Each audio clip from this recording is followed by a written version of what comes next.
Good evening. Please be aware that the public video and photography section is located in the back corner of this room.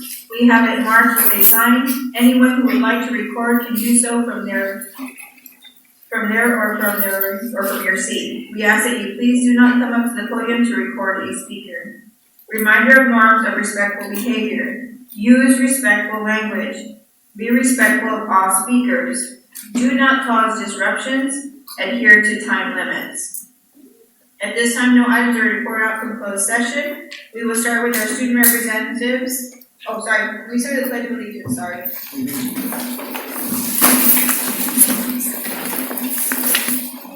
Ready? Begin. I pledge allegiance to the flag of the United States of America and to the republic for which it stands, one nation, under God, indivisible, with liberty and justice for all.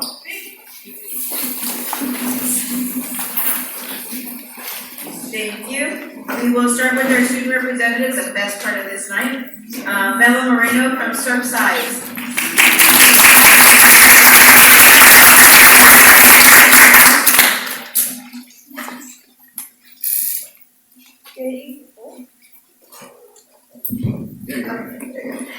Good evening, Board President Alvarez, members of the Board, and Superintendent Dr. Vitale. I'm Bella Moreno from Surfside Educational Academy. We are proud to present our February Rising Star, Brittany Reyes. Despite several recent hardships in her life, Brittany has managed to achieve academic excellence. After graduation, she plans on earning her Bachelor of Science and pursuing a career in healthcare. She attributes her success to the caring and supportive environment here at Surfside. Students from all three high schools visited Maricosta's Technical Career Institute in Carlsbad. Students did the Marshmallow Challenge, where they worked together to see which team could build the tallest freestanding structure in 18 minutes. It was great to see what they came up with. Students were then able to tour the facility and labs and learn about local workforce needs. This was a great option for our career-ready graduates. Our students have been busy participating in our third quarter Maricosta Dual Enrollment Hospitality class, where they can work on earning a career certificate in hospitality along with both high school and college credits. Students and parents have also attended our Surfside FAFSA and CATA on-site workshops, and they have participated in our Dr. Martin Luther King Jr. celebrations and reflections. Here are our Surfside Educational Academy core values. We want our students to be self-directed, effective communicators, and accountable citizens. This next slide shows just a few of our amazing students who are embracing and modeling our learning outcomes.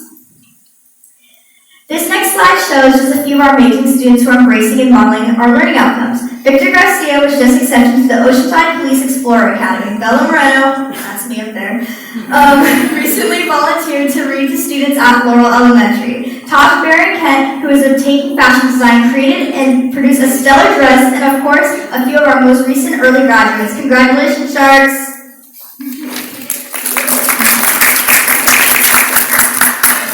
Our wonderful Surfside Elementary students and staff work together to create a new and updated free little library. They have also been engaged in science lessons, as seen here, where the students are engaging in physics by using leaf piles as parts of an experiment and building canals. I am happy to report that our Surfside basketball team crushed the recent tournament with 2 big wins against Valley and Alta Vista Murray. They have successfully secured a spot in the championship game, which is being played as we speak. Go Sharks!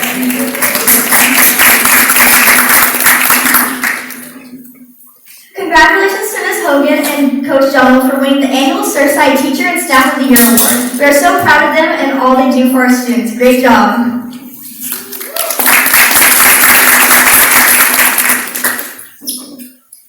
April 27th, save the date. In an effort to support our newly created ASB, we are holding our second annual Surfside Spring Social Fundraiser at the Oceanside Moose Lodge.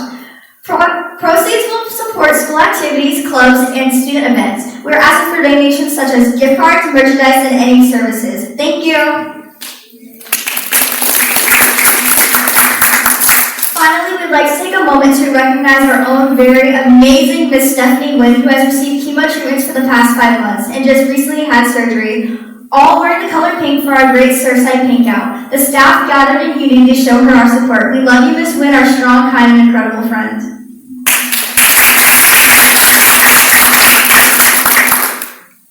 Thank you for listening. Always be kind and have a wonderful evening, and happy Valentine's Day. Thank you, Bella. Next, we will have Araceli Marino Chavez from El Camino High School.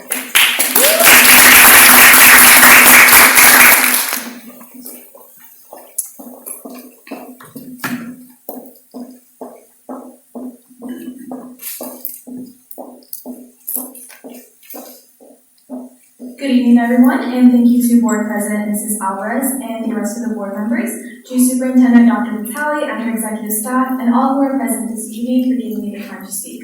My name is Araceli Marino Chavez, and I am the student representative for El Camino High School. Our CCE pathway highlights: the Oceanside Historical Society has reached out to our digital media instructor to partner with students who are completing this pathway. This volunteer team of students has been tasked with designing the new building.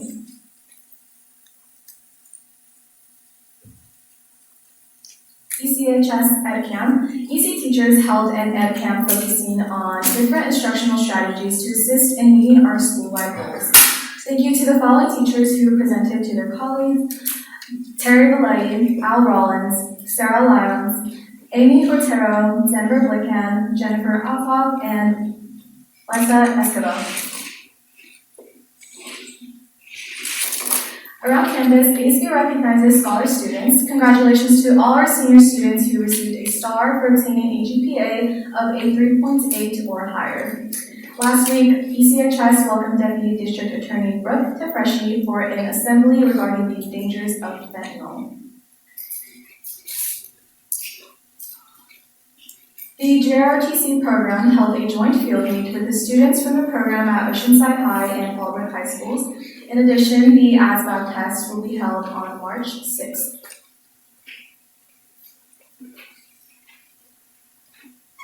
For athletics, we have our girls water polo, who had their senior night with a huge win, 13-1 over Cameron Crest. Boys varsity soccer also had their senior night. Congratulations to these amazing young men who are competing tonight in the first round of playoffs. Good luck, Wildcats. Congratulations to our state champions, the girls varsity soccer team. Here you can see them holding on the surfboard our unique trophy for OHS versus EC, our crosstown rival game. This concludes my presentation for tonight. Thank you for giving me the opportunity to speak.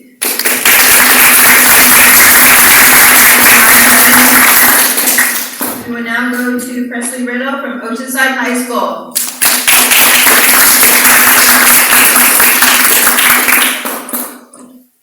Good evening, Superintendent Dr. Vitale, President Alvarez, and board members. My name is Presley Riddle, ASB President of Oceanside High School, here to represent Oceanside High School.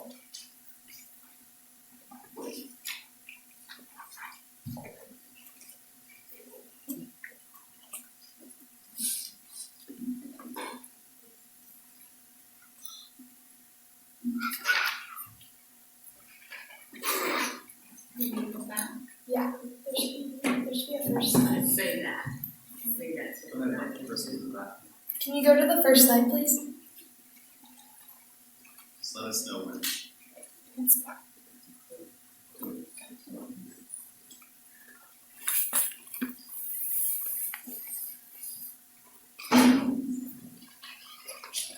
Yeah. Ask your first one. What we've been up to. In the past month, our Oceanside Pirate players have put on the production of West Side Story. Miss Byler and Pirate players did an amazing job on the performance for the OUSD community, including visiting elementary and middle schools.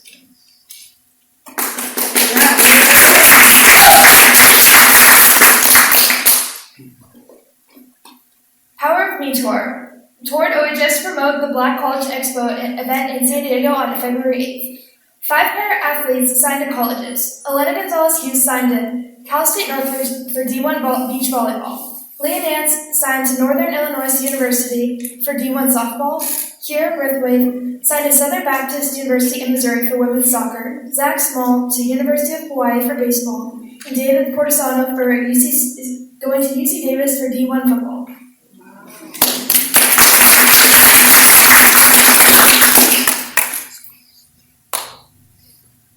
AP Art went on up to an adventure at the Getty in LA, observed and learned more about art.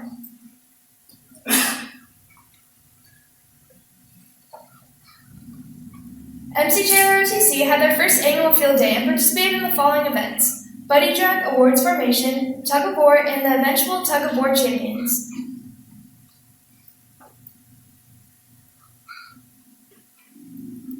OHS congratulations! Principal's honor roll was at a high of 564, honor roll at 280, perfect attendance at 366, and pirate book prizes at 63. Congratulations!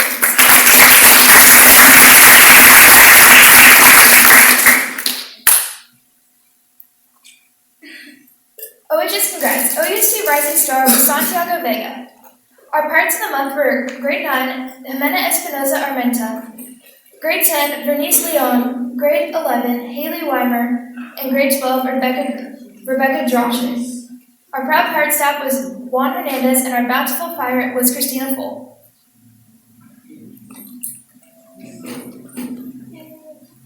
Pirate excellence.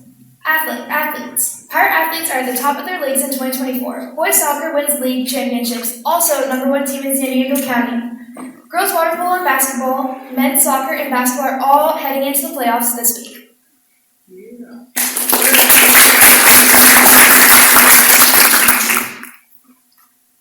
Upcoming events. Tomorrow we're going to host a CATA and financial aid workshop. The 15th we'll be hosting an academic league competition and an encore West Side Story. FAFSA March Madness on Wednesdays, physical fitness testing, and historical Black Pioneers play. Thank you for your time and have a great night.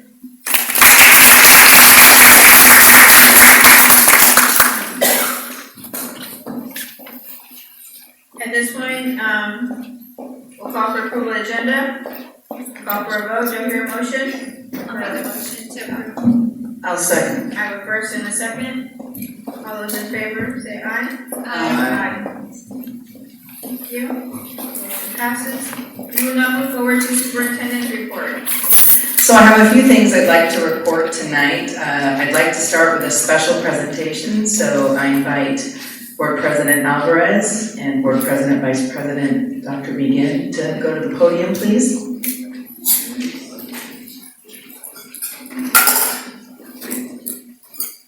We have a special group of teachers here this evening. We want to recognize our National Board Certified teachers and our National Board Recertified teachers. Big applause right there. Dr. Begin, I'd like to first call the individuals, and I'd like you to explain a little bit about what they actually go through to become board certified. All right. I'm a National Board Certified teacher and I've recertified twice. And I worked with some of these individuals as they were going through this process. It's extremely rigorous. It's about 400 hours plus of them being researchers in their classroom, working with their students, looking at their academics, their instruction, how that plays into the assessments and what they're going to do to refine their practice. So they've definitely made a huge commitment of time, energy on their students in their classroom to become National Board Certified. It's the top 1% in the nation earn this certification. So it's a really big deal. And we have a lot of National Board Certified teachers in Oceanside Unified. I think there's some out in the room right now too. So 2 of them in the back right there. So you want to call them up? So I will call the names and I will say where they teach and what they were certified in. And I'm going to call the names even if they're not here. If you're here, please come up and we have a certificate and a lovely pin for you. So from OHS, Kimberly Hancock in English as a new language and early adolescence through young adulthood. From El Camino High School, Chris Hawkins in English Language Arts and Adolescence and Young Adulthood. From Stuart Mesa, North Terrace, Santa Margarita, Kevin Hoff, music, early and middle childhood.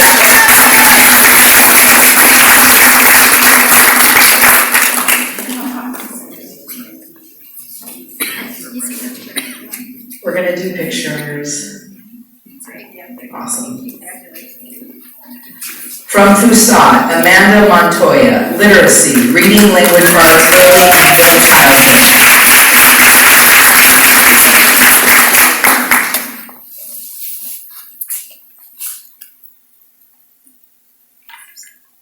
From Fusat, Rebecca Quinn, literacy, reading language arts, early and middle childhood.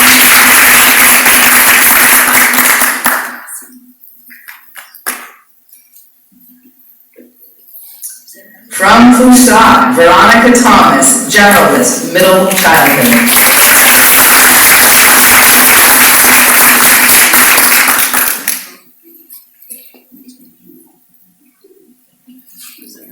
And also from Fusat, Alyssa Wells, literacy, reading language arts, early and middle childhood.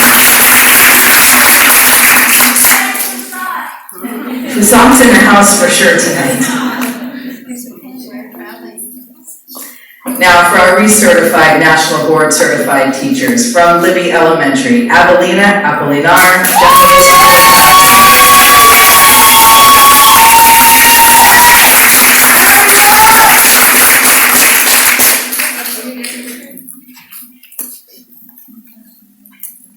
from El Camino High School, Scott Frazier, mathematics, adolescence and young adulthood. From El Camino, Gregory Guayanate, mathematics, adolescence and young adulthood. From OHS, Justin Moody, art, early adolescence through young adulthood. From Southo, Jennifer Skellett, generalist, middle childhood. They're certified, so they're like, just mail it to us. And we'll do that. So thank you, Dr. McGinn, Board President Alvarez, and congratulations to our National Board Certified and Recertified teachers. We very much appreciate you coming to the board meeting tonight to be recognized. And now we'll take a group picture. Dr. McGinn? No, I can do it by myself. But I wanted to let you know we have about 15 other teachers in Oceanside currently working as a candidate on their National Board certification. So if any of these recently certified ones would like to help me, just send me an email. I meet with them every other week. And Dr. McGinn, don't we also have a group of counselors also working on their certification?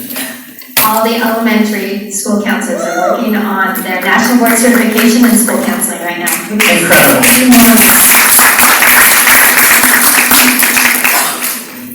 So thank you all, and feel free to slip out anytime. While I'm talking, it won't be awkward. Yeah, thank you for being here. We appreciate you taking the time, very much so. I'd also like to share that I had the opportunity to attend the OHS musical West Side Story, and our students did an incredible job with that content and that very long show, and it was magnificent. So I just wanted to say congratulations for OHS on that. Not to be outdone, Nichols Elementary 2nd grade did their Barnyard musical playing, and it too was incredible. Wonderful to see how many students are involved and the way that they conduct themselves and the way that they put on that show. Several of us were there, and congratulations to Nichols, and their principal even had a cameo in the play, which was a lot of fun. I want to congratulate Oceanside High, Stuart Mesa, North Terrace, and Santa Margarita, all for earning the Purple Star designation. We're very proud of the work that the schools put in to receive this designation. This is from the California Department of Education, and it's for schools who seek to reduce the burden on military-connected students and their families by articulating the most critical transition supports for military-connected students and their families. The program signals which schools are the most committed and best equipped to meet their unique needs, and we are very proud of our schools for working for this Purple Star designation. Last but not least, I would like to congratulate in the House, we have our state association, it's called the Association of California School Administrators, and we have an opportunity by region to nominate Administrators of the Year. Oceanside Unified nominated Vicki Groblin, and for the entire Region 18, she was selected as the Administrator of the Year for Curriculum and Instruction.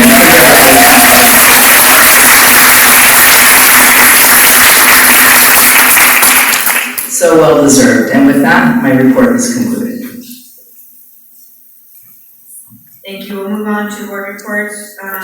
We have election of 2024 CSBA Region 17 delegate assembly candidates. Yes, I will conduct this election. So we have 9 delegates that are eligible to be nominated for this designation, and there are 9 people on the ballot. And I just need a nomination from a board member with a second. I will nominate all 9 for delegate to the California School Board Association. Okay. We have a first by Eleanor, a second by Raquel. All those in favor? Aye. The full slate of 9 moves forward from Oceanside Unified. Thank you. Thank you. At this point, we will call forward Oda to come.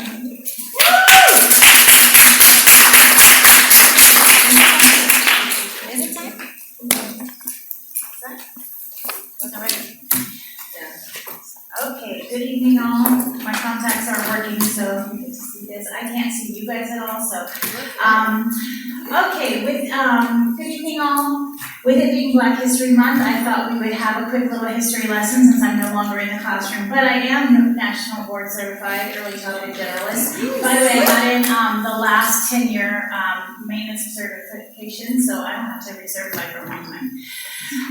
Okay, so I'd like to introduce you to some little known in some cases Black history figures that I think that we should know because they are also leaders in the labor movement that I think that are very important, and I think that it's important for us all to know. First being Mary McLeod Bethune.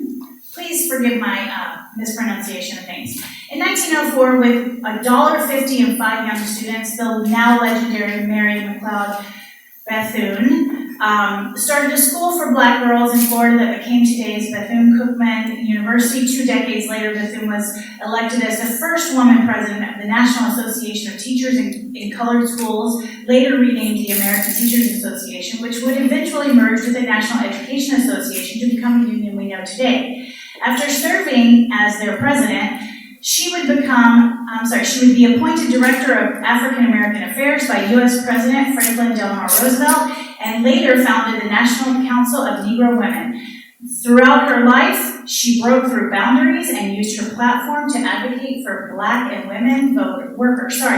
And here's a quote from her. "I leave you a thirst for education. I leave you a respect for use of power. I leave you faith. I leave you racial dignity. I leave you a desire to live harmoniously with your fellow men. I leave you, finally, a responsibility for young people."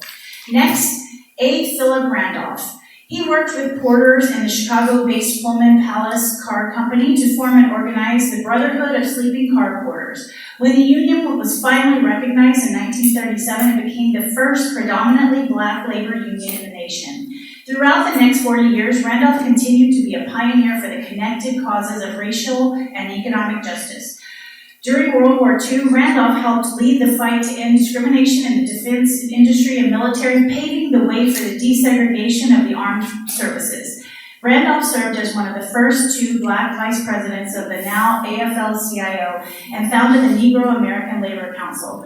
He was one of the major organizers of the March on Washington for Jobs and Freedom in 1963, bringing together nearly 250,000 people to demand freedom and better lives through greater civil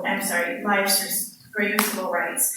Here's a quote from him. "Freedom is never granted, it is won. Justice is never given, it is exacted. Freedom and justice must be struggled for by the oppressed of all lands and races." Next, Bayard Rustin.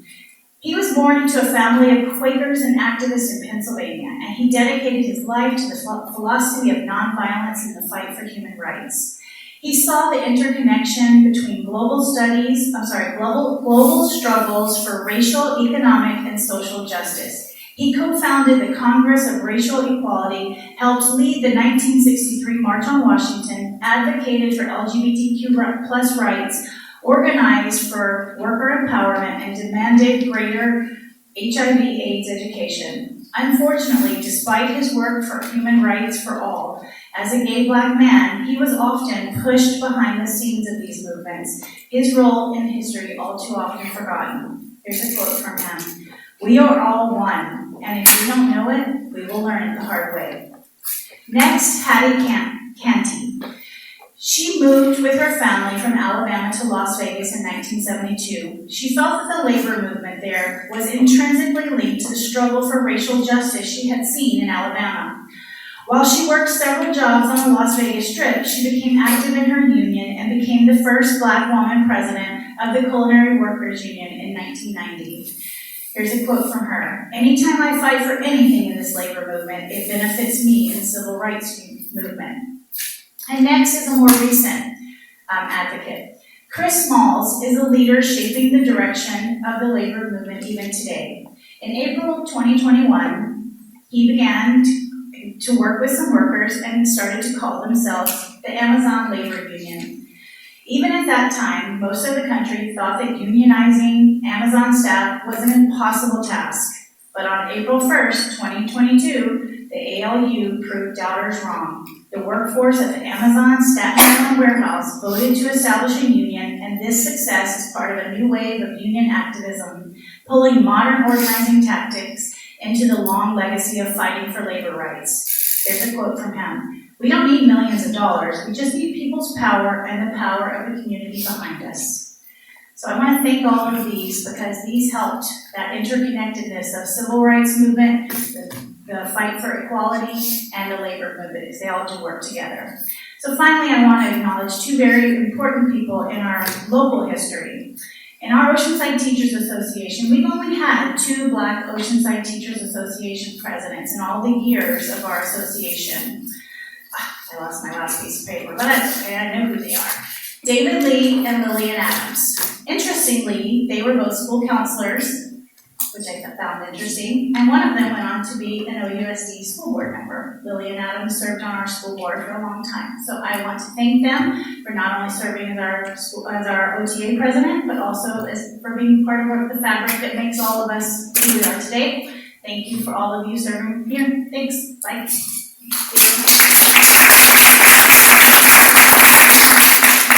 We'll move back to board reports. We'll start with Nancy. I just want to acknowledge the National School Counseling Week was last week, and so just want to draw attention to all the work that our school counselors do in the schools daily to provide a safe space for our students and support them with their academic, social, emotional, and also preparing them for college or whatever career pathways they support. So thank you to our school counselors.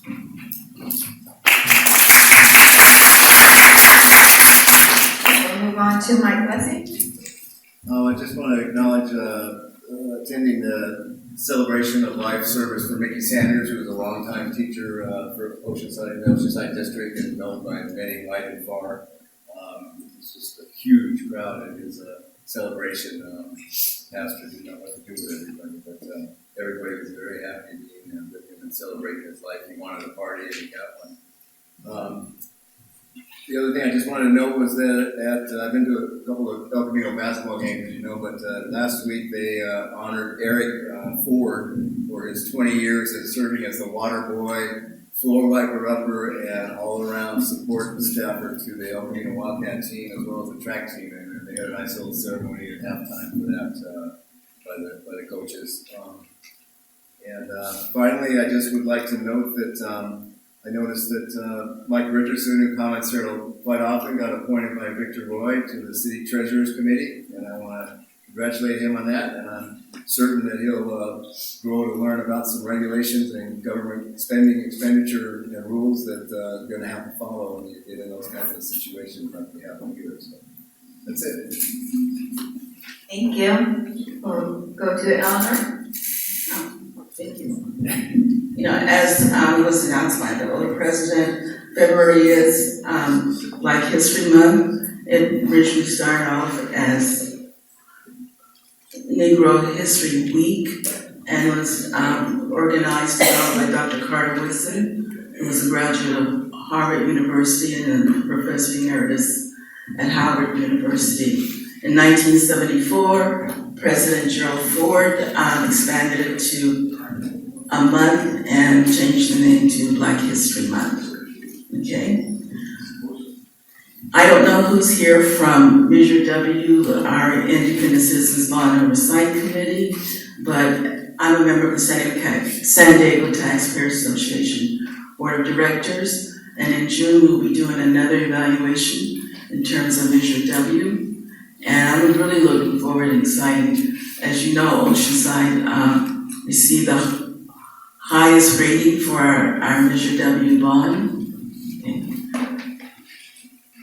The North County, moving on, the North County Prevention Coalition, NCPC, they had a meeting and they're planning for what they call 420, which is April 20th. It's a positive celebration of games and activities at John Landis Park. I know we have a representative from staff that attends NCPC, but I don't know who it is. Can I get their name, please? On Martin Luther King Day, I participated at Maricosta in the distribution of free food to everyone and anyone in the community. In addition to that, at Shiloh Church, every Thursday from 2 o'clock until all the food is gone, there's free food distribution. And if you are interested in that, please get there by 2 because the food goes very quickly. It's all fresh vegetables, fresh meat, and it's a very, very popular, event for the community. I want to congratulate the Oceanside Chamber of Commerce Rising Stars scholars from Surfside Academy, El Camino High School, Oceanside High School, and Coastal Academy.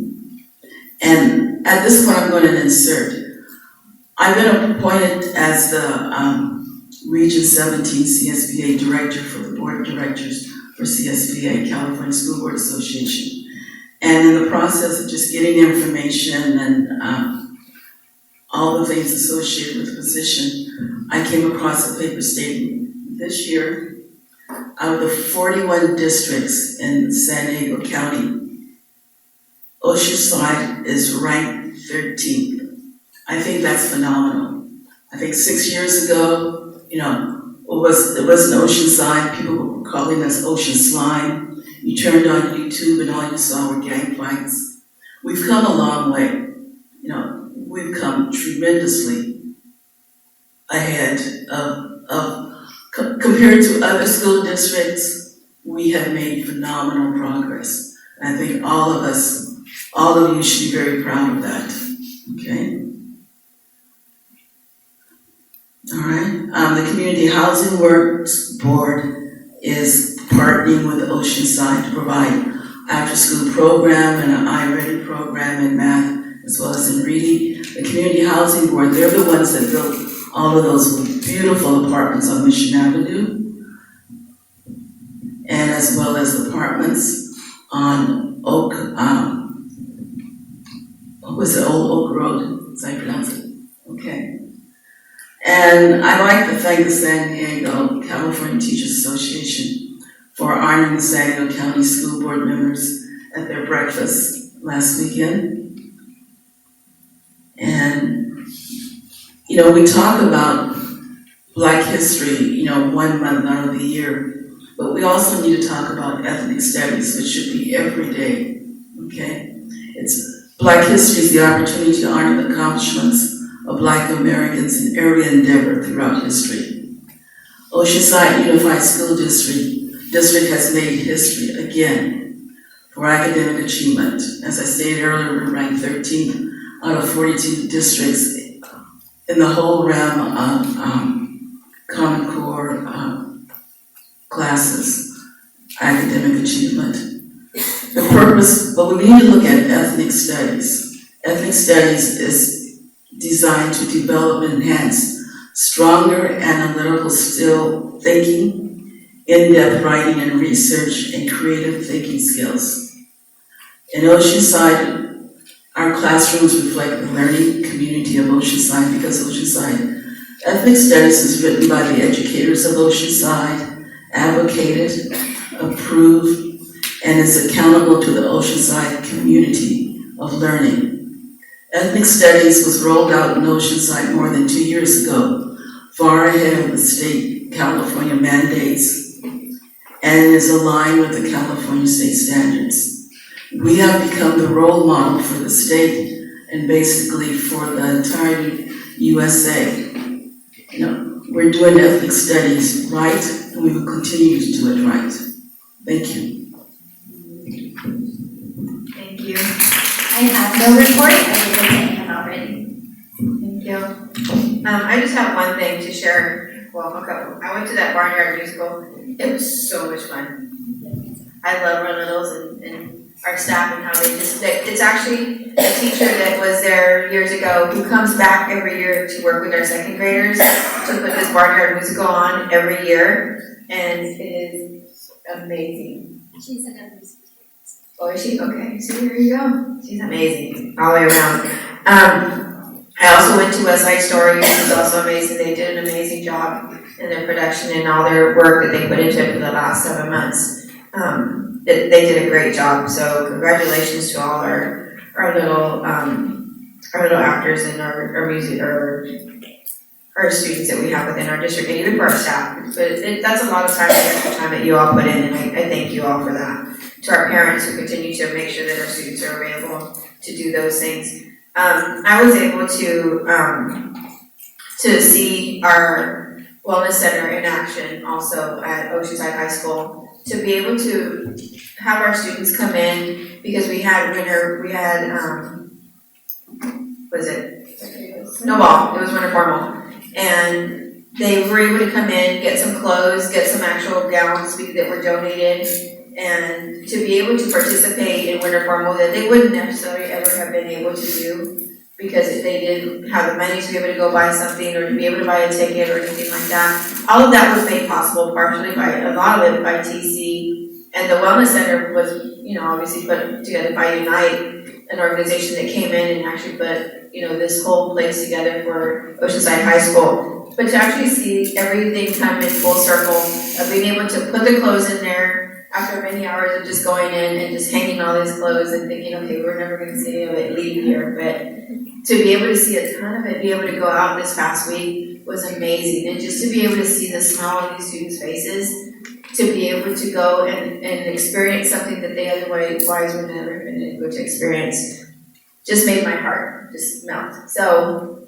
thank you to all our community members that are donating the dresses, that are donating the clothes, the jackets, blankets, that are going out to our transitional families, to our students that are in transition, to our students that just wouldn't have otherwise. And so thank you again to all of our community members that are coming and supporting this space, because it is even also a food pantry that we have for not only our community, but for our students. So if they're in need, they know that all they have to do is ask, and at the end of the day, they will pick up a backpack full of food to have for the week or the weekend or whatever it is for whatever their family member or household is. So it's a great space, and I can't wait to see that happen over at El Camino and Surfside, because again, these are great spaces for our students and they are in need. We know that the food issue, there's a food issue going on, everywhere, and so we want to continue to be there to support our students, because we know that if they're getting the support that they need in their homes to be able to have breakfast or lunch or dinner, then they're able to come in and learn every day. So that's a huge factor for our families, and so we want to continue to be there to support that as much as we possibly can. So at this point, we'll move forward with the board meeting, and we'll move on to public comment on agendized items. During this portion of meeting, individual speakers will be allowed up to 3 minutes total to address the board on agenda items, including items on the consent agenda. However, the total time for public input may be limited to 20 minutes, while the total time per speaker for a given topic may be slightly reduced in certain circumstances. All persons wishing to address the board will have a meaningful opportunity to do so during this meeting. An individual may only turn in one public comment card for the public comment on agendized items. Go ahead. Okay, we have three comments. Victoria Mariani, Emily Wichman, and Madison Williams, in that order, please.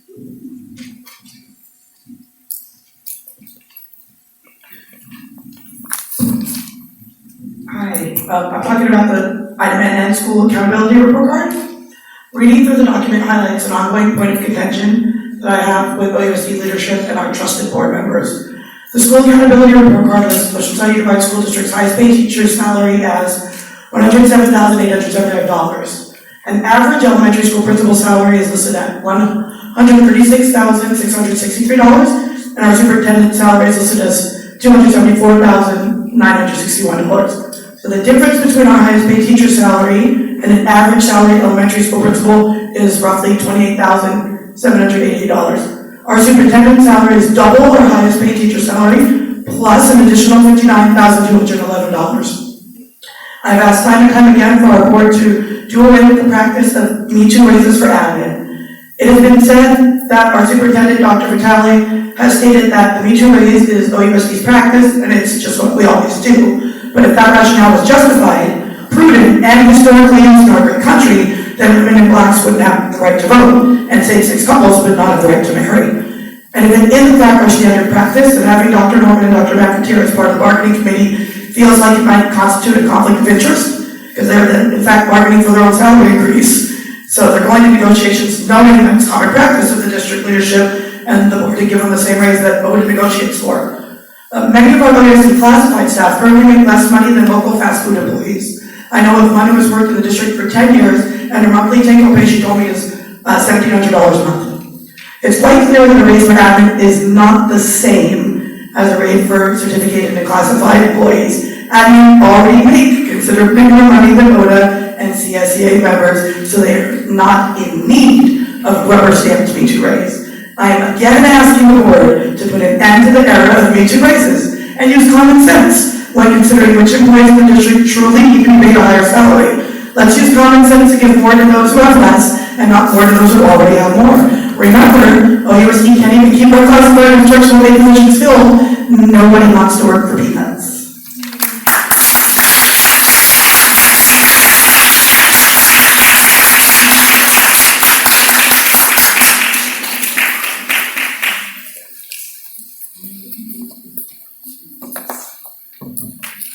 I'm speaking on 5Q, the contract for district-wide safety and security. I wondered how the district selected the schools for this project. PopQuest did have a few more fights than Libby, Del Rio, and Musat. I did not find the Laurel stats in the adopted minutes that the board approved. And I'm looking at the safety plans that was given to us here at the board meeting in 2021. Because PalmQuest was selected, it looks like you did not consider the neighborhoods and look at the police reports in the Fire Mountain area compared to Backgate and the Libby Lake neighborhoods.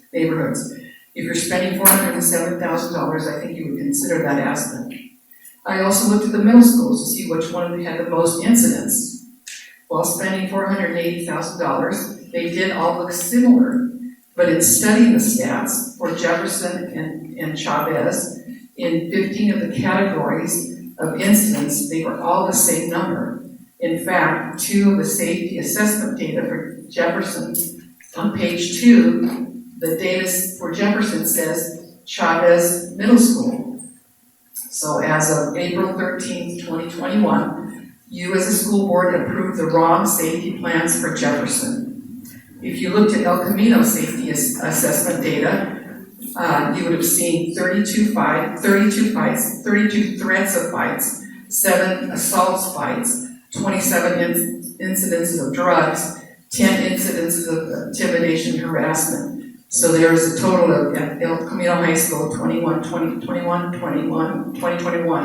a total of 95 safety issues. Why not do a pilot at El Camino? I'm sure parents would not be as fearful sending their teens. I will ask again. How did your staff pick PalmQuest? How did your staff pick Chavez and not El Camino? I hope you got more than just a letter that was sent to you telling you about the 21st century intercom and bell system and a sound system enhancing the teacher's voice, allowing students to hear their teacher via a speaker system, no matter where they are in the classroom. I hope you will consider this and know that some of the things that you've been adopting have not been correct. Thank you.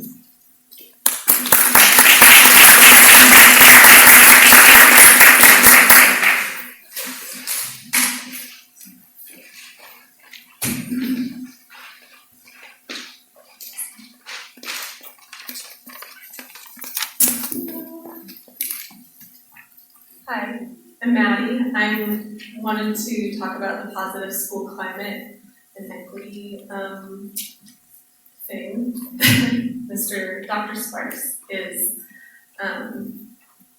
promoting, and I think it's great. I was reading that you have some points that you are specifying, like staff shall assist with cyberbullying, and I think a really great way to assist with that is to remove iPads and computers from elementary school kids. I spoke with one teacher and she told me that one time she just happened to wake up at 1 a.m. and she noticed that there were 5th graders talking to each other on their computers, because they can do that, I guess. They can G-chat each other. And I just think we need to take away that ability, because studies show that mental health crisis started for our children when cell phones were created. I completely thought that it started when like Facebook or those social media programs started, but no, the creation of cell phones and being able to talk to each other without seeing the social emotional feedback of people's faces is what's causing like lots of mental health issues with our children. So just putting it out there, if we take away iPads, there might be a solution. Okay, and then the next thing was strategies. You want strategies for connectedness to the school. And this, to me, there's a problem with having connectedness with our school because of an equity divide, because of the ability of people to transfer out of the schools that they're zoned for. I live in a community where there's 15 children and they all transferred out so that they don't have to go to the school that my children go to. And that creates an equity divide. Like if you think about our PTA, there's like 3 women that have the resources to put energy and money and time into the children and the PTA raising money for field trips and all of that extracurricular, because my wealthy and let's just say my wealthy white neighbors want to go to PalmQuest or Ivy Ranch or Southville.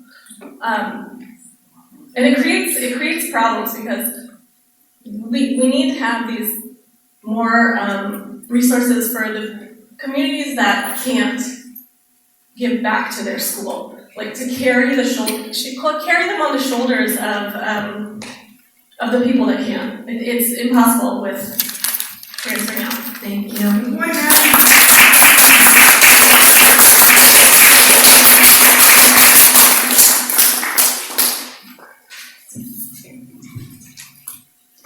And was that it? Okay. Any questions at this point regarding general consent items? I have a question about the 5Q. Can staff tell us how the pilot schools were selected for security cameras?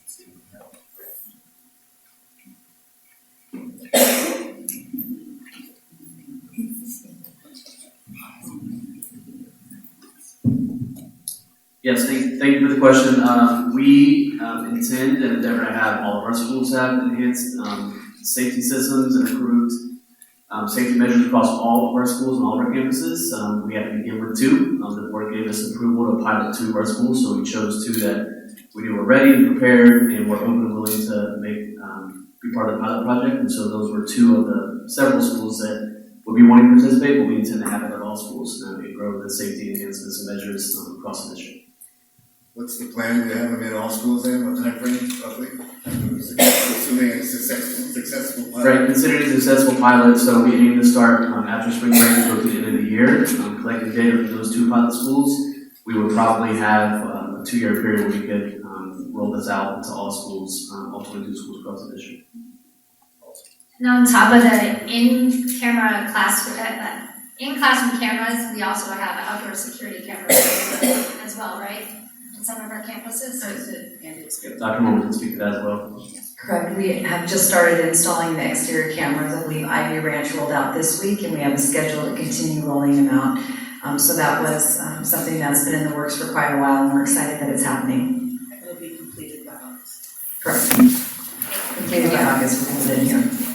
Yeah, I have a comment. I think it's a good thing that we started off with the pilot program because I think putting $8 million in a program that we didn't really have a lot of information. I think it's a new program, correct? There's a new system, and so when can we expect a report from staff on feedback on how well it's working at the schools and how well it's received by staff? When can we expect that report? I would anticipate we have one by the summer, since we're going to pilot from April until June until school's out. So somewhere on one of our summer board meetings, we'll likely have a report that we can provide. Yeah, I definitely want to receive a report before we decide whether or not to roll it out. Thank you.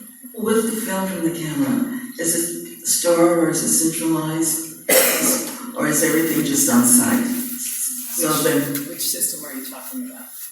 The security security. cameras that are at IBM. The exterior security cameras are cloud-based. It's all stored in the cloud, so we can access it from anywhere. So it's not just at the site. How long is it stored for? Right now, we have it set up for 30 days. And who can access it, and who has permission to access that video? Currently, it would be the principal would have access, M&O would have access, IT would have access. And if there's a situation, I assume law enforcement would have immediate access. We would work with them to provide access as needed, correct? Thank you. Would we then, since we're gonna be able to access it, are we gonna let parents know that we're accessing it, or that we had to access it for a reason? We do have to let everybody know that they are on camera, and then you're saying if there's an incident that we would access it. Well, principals can access it at any time, just as though you're walking around the campus, you could see anything that's observable. But as an elementary principal, say an incident came up, you could go back and you could look at what's happening around the school site. Thank you. Any other questions? So it ties the principal to the desk as opposed to getting out there and. Only as needed, only if they needed to, but typically you wouldn't. As a principal, I had this system 10 years ago, and I had it on an iPad, and I could just go in and look at it. It's super easy. But the goal is not to replace our principals being out and about. We really want that interaction with our students. It's just really if there's an incident that comes up, and then we would have it recorded. Thank you. Any other questions? If not, I will call for the vote. I'll call for a motion, sorry. Call for a motion. I'll make a motion to approve. Second. I have a first and a second. All those in favor say aye. Aye. Motion passes. We'll move on to presentation number 6, annual mid-year update for 2023-24 local control and accountability plan. Good evening, President Alvarez, Board of Education, and guests. I'm very excited tonight to be sharing with you some updates about the outstanding work that we've done here in Oceanside Unified School District over the past few years. We are going to be sharing with you tonight an LCAP update for a mid-year review. Presenting with me tonight is Dr. Greg Smedley, who has been leading our LCAP development process this year, and we're going to be able to share with you some specific goals that we have, our progress towards those goals, our successes, and where we see that we are going to be moving in the future, as well as historical trends. Dr. Smedley, we are going to make sure that we'll go to the next slide, please. So we want to make sure that we are always going back to our alignment with our OUSD. Maybe we'll describe that team today. We'll talk about our engagement with our educational partners, how we've implemented our programming to address the needs and challenges that we are experiencing, and we will also share data around progress towards student outcome targets. This progress will be referenced as far as how we are doing among our other local unified school districts here in San Diego County. We have a number of those, and historically. And finally, we'll be sharing with you our funding model and how that money is being used to support our students as we move forward. Next slide, please. So we have our OUSD vision, which has been approved by the board, along with our values and our graduate portrait. Our vision drives our work, and we believe that all students will graduate from high school ready for college and career, and to be prepared to be ambitious future leaders and global citizens. In order to do this, we focus on our academic achievement. We also ensure that we have social emotional learning and a positive learning environment for staff and students. We want to make sure that we continuously engage with our family and communities so that we can build on the strengths that are within our Oceanside community to ensure that we are meeting the needs that are identified by our families and our community. Tonight in our graduate portrait, we'll be looking specifically around professional mastery and preparing ourselves for the future. Dr. Smedley. Next slide, please. A priority for OUSD is engaging with our educational partners. By building trusting relationships with educational partners, conversations occur that allow for a shared understanding of needs and provide opportunities for informed decision-making. In order to gather diverse perspectives from students, parents, guardians, classified, certificated, and management staff, including site principals, assistant principals, and district leadership, various committee meetings are held where feedback is gathered from individual school communities.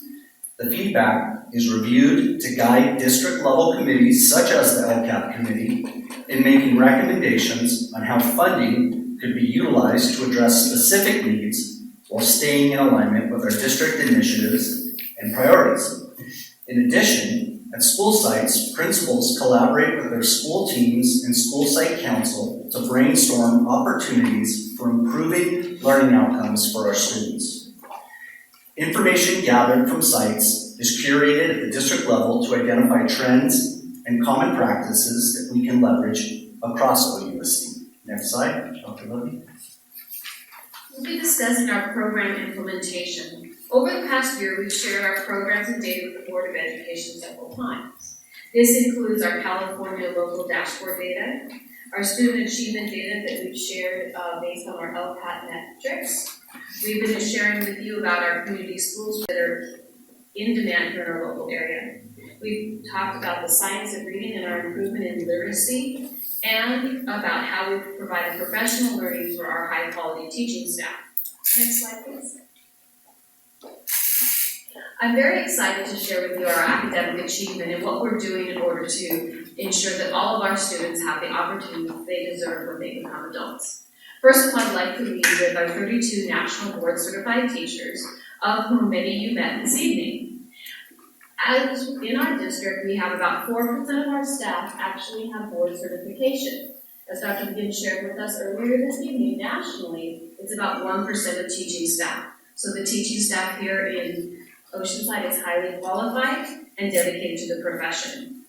We have 900 teachers and educational leaders, along with 300 classroom support providers who often work to support our students with the highest special needs. We have 600 classified team members providing support for students through their professional expertise in the building trades, food service, technology, and transportation. Together, we provide the supports for our students each and every day here in our district. Together, we have invested in modern curriculum, including assessment tools. We have new modern English curriculum in our elementary, middle, and high schools. We have math, science, biology, physics curriculum, and a history curriculum that was praised at a board meeting by a community member upon its adoption. We invest in things that families want. In reviewing our data, we have smaller class sizes across the district in both general and special education. California state law sets the caseload for students with disabilities with mild to moderate disabilities at 28-1. Here in our district, we feel that that is something that we want to be even lower. So we have 24-1 for our students with special needs with mild to severe disabilities, mild to moderate disabilities. In our mild to severe classrooms, it is 1 teacher to 11 students with 2 paraprofessionals to support those students in their learning, which is well below the state average. 84% of our TK and kinder elementary classrooms are at 24 or under. While we do have some classrooms that are higher than that, we do have 84% at that point. Our average class size in elementary is at 22-1, middle school is 28-1, and high school is 29-1. Again, we do have some classrooms that are larger and some that are smaller, but these are our averages across our entire school district, and we're very proud of this opportunity. We're also committed to our CTE pathways, including the fact that we have 11 of the 15 priority areas for our region that our students can learn to get high-paying, high-demand jobs upon graduation. These areas include healthcare, biotech, construction, cybersecurity, and the teaching pathway. Finally, we've also been very excited to be able to tell you that we have invested over $1 million to update our library materials to reflect the needs, aspirations, and interests of our students. Dr. Smithing. Next slide, please. This slide shows an array of personnel and programs designed to create positive learning environments here in OUSD schools. All of these folks are contributing to what we call our OUSD ecosystem, which has reduced our chronically absent student rate by over 10%. We have also achieved a 111% reduction in out-of-district suspensions at the secondary level. At each grade level, students are receiving social and emotional learning lessons from their counselors on a quarterly basis. Next slide, please. This slide highlights some of our parent engagement work. All schools have established their site leadership teams consisting of both staff and family members, and OUSD is offering 2 full-year parent engagement workshops featuring Love and Logic and Mano a Mano. We were also able to raise funds with our community partners specifically for our chronic absenteeism work. We also conducted 3 community listening circles to elicit direct feedback from parents and caregivers on their students' experience here in OUSD schools. Overall, we found that families have expressed satisfaction with our programs in OUSD. Recently, we contacted recent high school graduates to follow up on how they are doing. One family shared that their son, who has been fostered, is now graduating from the University of Arizona and is accepted into MIT in the fall for graduate studies. The parents attributed this success to the outstanding teachers and staff here at OUSD. Next slide, please. I would like to highlight our community schools strategy that provides added layers of academic support along with safe and positive learning environments for our students at 6 OUSD schools. Each community school site has a dedicated community school coordinator for organizing and implementing support programs tailored to the unique needs of each school. Our community schools have provided access to basic needs services for over 3,600 students and families by ensuring that their fundamental needs are met so they can focus on their academic success rather than on physical concerns. The connection and referrals of 485 students to physical and mental health services on school campuses underscores the importance of addressing a student's holistic well-being. The participation of 314 families and community members in workshops, presentations, and volunteer opportunities demonstrate our commitment to involving the community in our educational process. Next slide, please. Dr. Libby. We're now going to be sharing with you our mid-year data. This is progress towards outcome. In this presentation, we'll be sharing with you different types of data that we're collecting to ensure that we are meeting the needs of our students and making progress towards our goals. Some of the data that we will be sharing with you is real-time data that teachers use to inform instruction for students while they're in their class. Other types of our data is what we consider our statewide data, our SBAC data, which is referenced across the state and country. And this tends to be the data that we collect at the end of the school year to see how we've done. We'll be sharing with you historical trends both locally and nationally about high school graduation, and of course how students do at the end of a course, and the progress we're making towards improving the outcomes for all of our students in alignment with our visions that all students will be college and career ready and ambitious leaders. Next slide, please. The bold items on this slide communicate the goals for our district, and the other text shows our progress towards those goals. Notice that a vast majority of our teachers are appropriately assigned, and all students have access to standards-aligned materials and are enrolled in a broad course of study. For example, in the case where you see that 99% of our teachers appropriately assigned, this may occur when we recruit a teacher from out of state or get an industry expert in career tech education who might not have some parts of their certification completed yet. They will work on this as they serve our students. Our multilingual learners are being appropriately supported through instruction with the English language development standards, and they have access to instructional materials aligned to the ELD standards. Our schools have also received strong facilities reports and are in good repair. Over the past year, we have painted many school sites, installed new carpeting at other schools, added shade coverings, and new playground structures. Notice on the two bottom bullet points that our attendance and chronic absenteeism numbers have improved since last year. Next slide, please. I would also like to highlight our dual immersion Spanish world language experience. Our dual immersion program goals are designed to foster bilingual and biliterate students. This includes building strong academic achievement levels, acceptance of other cultures, and cultivating higher self-esteem. Students can receive the Seal of Biliteracy Award for completing this program, and this award provides universities and employees a formal way to certify bilingualism. Additionally, we are only one of a few districts in the state that offer AP Spanish to our 8th graders.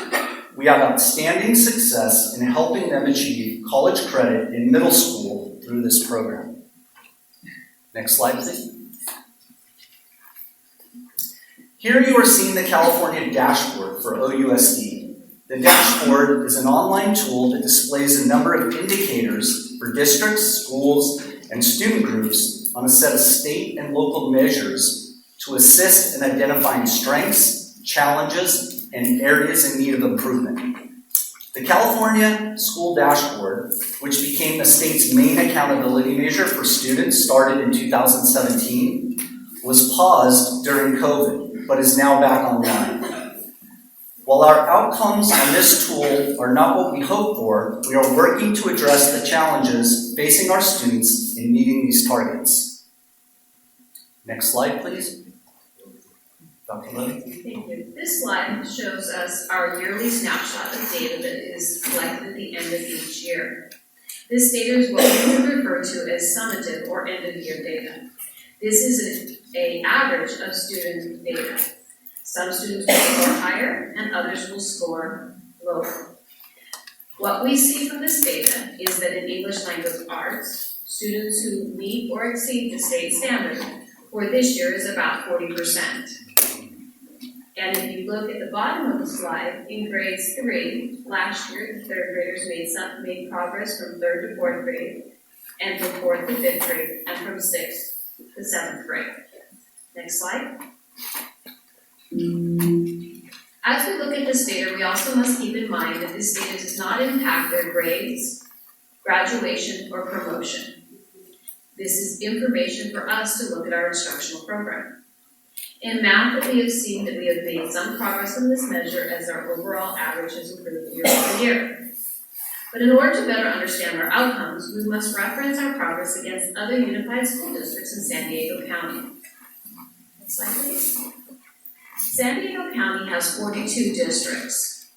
Of the 42 districts, there are 13 unified school districts. In looking at this chart along the furthest left-hand side, we have listed the 13 unified school districts in our county. At the far right side, you will see the percentage of students enrolled in each school district who are eligible for free or reduced school lunches. The free reduced lunches program helps students and their families who are experiencing economic hardship by providing them with additional food. To put this in perspective, for a family of 4 to qualify for a free or reduced lunch, they must have a take-home income of less than $3,600 a month. In San Diego County, the highest percentage of students who are eligible for free and reduced price lunch is 87%, and the lowest is in Coronado at about 8% of the students qualifying for free and reduced price lunches. You can also see along the top band from 2015 through 2023 the met or exceeded percentage of students. In the center you see San Diego County, where it shows you the average. Next slide, please. In looking at the historical data for English language arts, and in 2023, the English scores across San Diego County unified districts of students meeting or exceeding the language arts standards, we find that on average, 52% of all students enrolled in unified school districts meet or exceed these standards. Coronado had the highest percentage meeting or exceeding the standard, with 76% of their students, and the lowest unified school district meeting or exceeding the standard was 29%. Oceanside Unified School District was at about 42% for English language arts. Let's look at the next slide. This slide is set up in much the same way with the historical math data from 2015 to 2023, the 13 unified school districts within our county, and the free reduced price eligibility numbers along the right-hand side. Next slide, please. We can see that in 2023, math scores across San Diego Unified School Districts averaged 40% of the students were meeting or exceeding math standards. But what we see in Poway, they had the highest percentage of meeting or exceeding this was 67%, and the lowest percentage was 15%. In Oceanside Unified School District, it was around 30% of our students were meeting or exceeding the standards based on this one snapshot measure at one time of the year. We are not satisfied with these outcomes for our students, and we are committed to improving these and increasing the number of students who are college and career ready. We will share with you other data that shows our progress in meeting and ensuring that our students are ready for life after graduation. Next slide, please.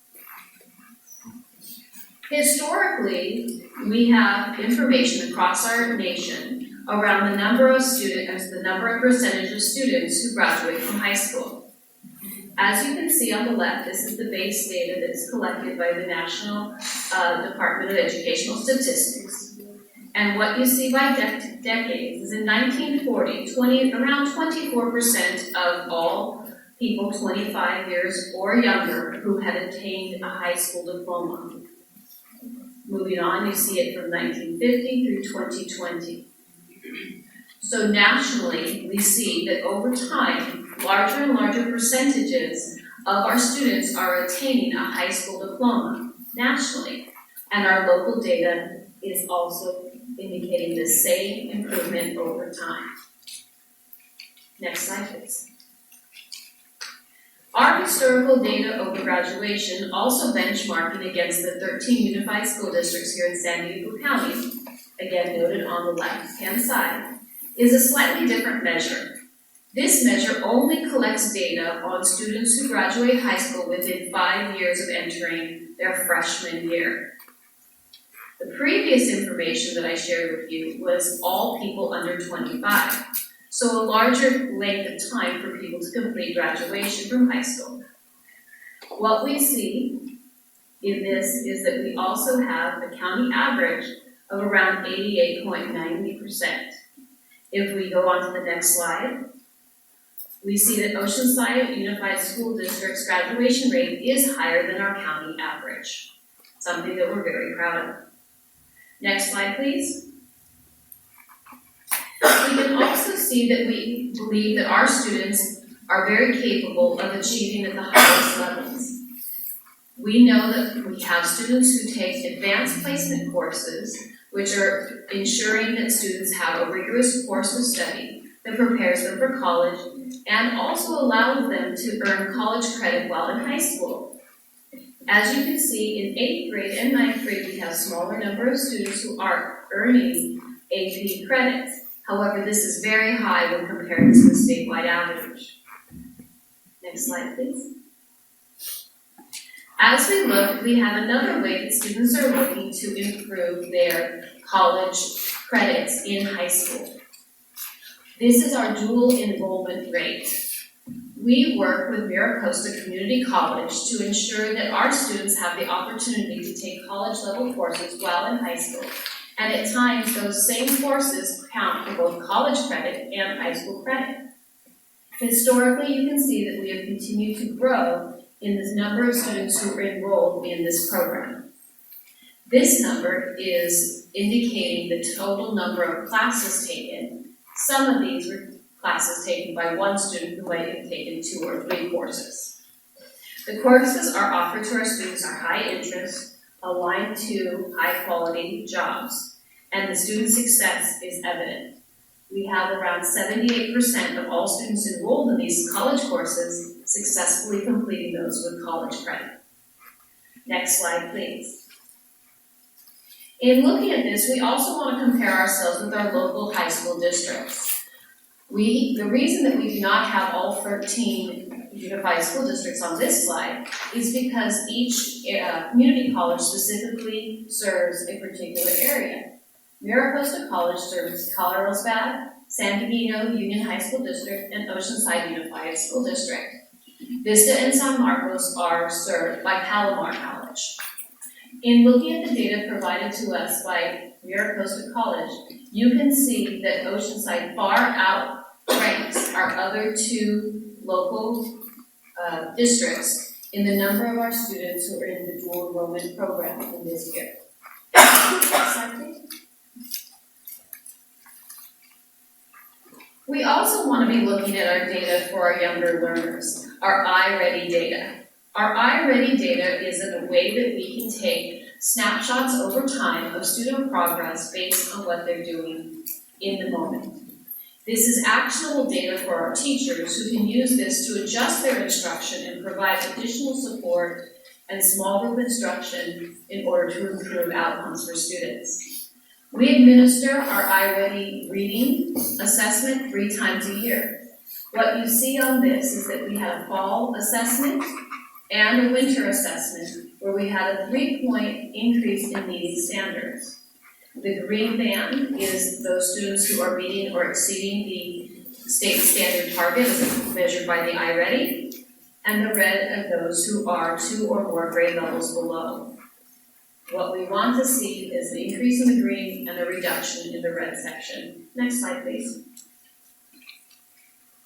The math iReady assessment shows an 11-point increase in meeting standards. Again, this is our average, but teachers can find data by student, by need, name, and strength in order to improve their outcomes. Based on our historical iReady data, we expect to have between a 25 and 30% growth across the ELA and math from fall to spring by the end of this current school year, which we will update you on in June. Next slide, please. The next slide is our fiscal update. As part of our LCAP, we received additional funds. We have received a baseline level of funding for all students enrolled in our district according to the number of days that they attend school based on its average daily attendance. In addition to that, we received funding based on students' high needs, those students who have traditionally struggled with attaining excellence in schools. This includes our students who are foster youth, students who are multilingual learners, and those students who are experiencing poverty. Next slide, please. This slide shows us about how we receive our funding and the way that the funding is allocated. What you can see is that the base grant is where we start. We receive additional monies to keep some of our class sizes where we'd like them to be. We have supplemental concentration. We also have federal funds to support our students in meeting their needs. At this point, we are on track to spend this money and to focus on improving those outcomes for all of our students. I'm very proud to share this information with you and really commend the hard work of our entire organization to serve the needs of our students and improve the outcomes in accordance with the vision of the board and the values of our community. Thank you.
I just want to say that reaffirms what I said earlier in terms of the district status being 13 out of 42. But also, when we look at the public school review, which is a statewide review, Oceanside places in the top 20% of all the school districts in the state. And I think it's because of the work that you, staff, teachers, everyone is working together to move this district forward. Okay. Thank you so much. Good job. Thank you for sharing the data.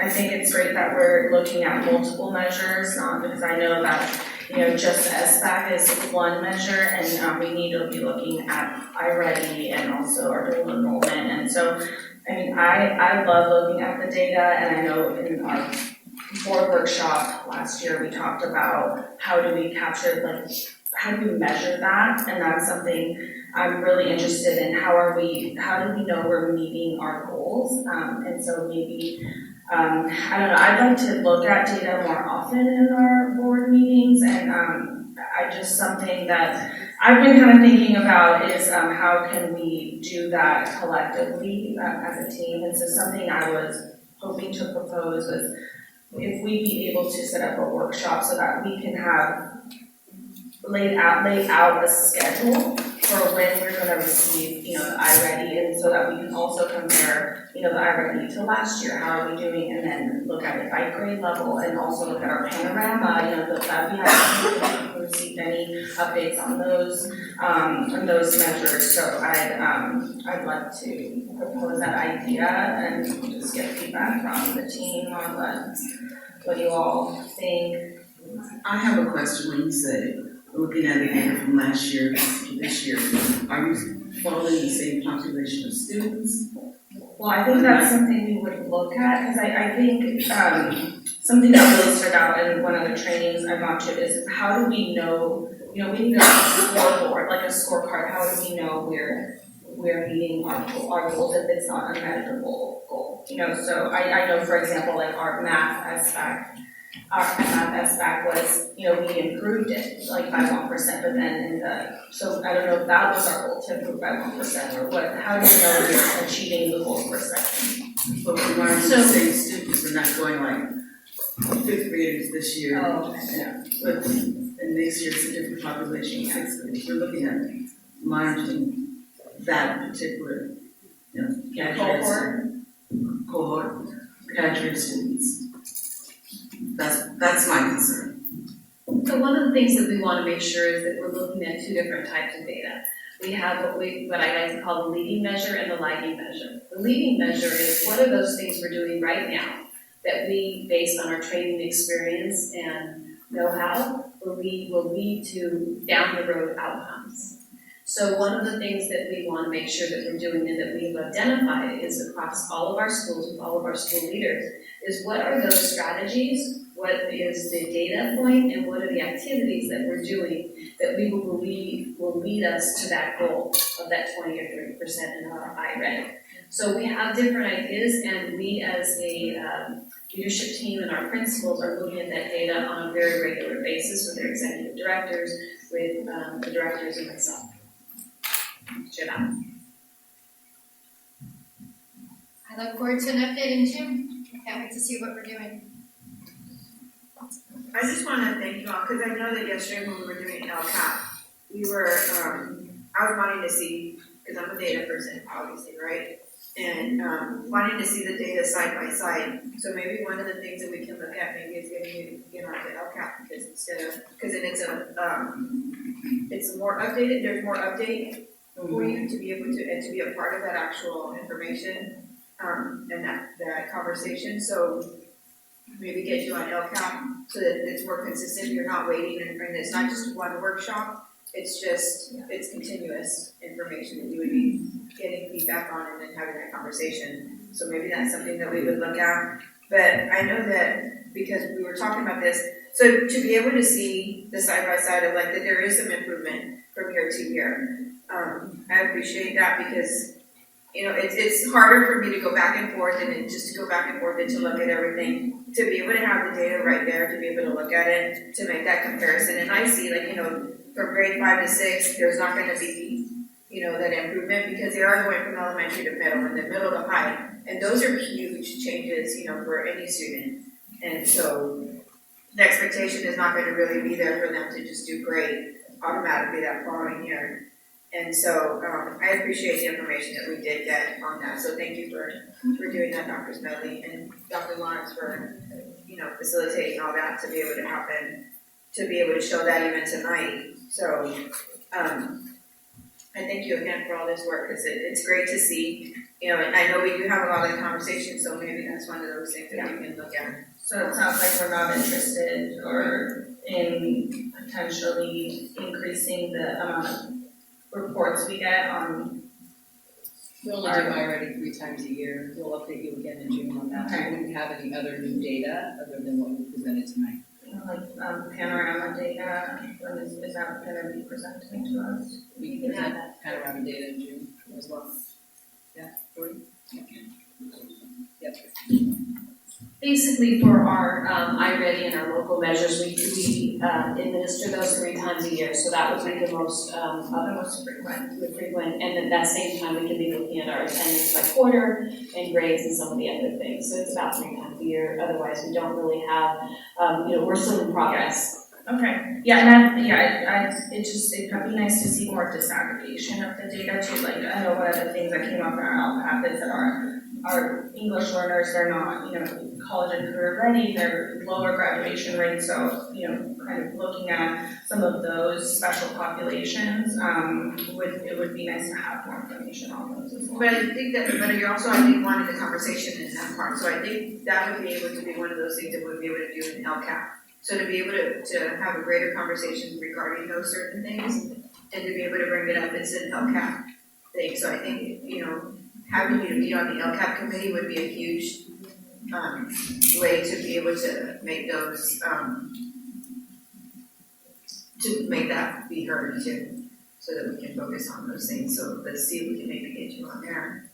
And then we'll just continue to ask for those things because we're asking for more things, and that's one of those great things that we're having that communication. So thank you for asking for that. So to add those things to the reports in June, because we don't always have that. So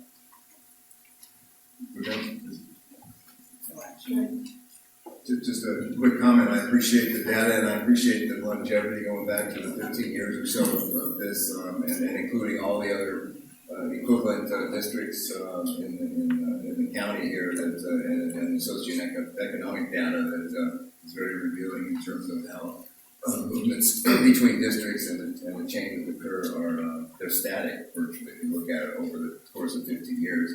And I've been around long enough to know, my wife is on the board, these reports from the 90s were similarly skewed in terms of socioeconomic values and factors between the whole North Coast cities and counties, school districts here. So I appreciate you keep sharing that, and the battle really is, and the challenge is how you guys on the staff use this information to make the change with the kids, and move them incrementally as fast and as far as you can, each year, but it's a reiterative process is what I see, and I think that's the challenge, and you're doing great at it. Appreciate it.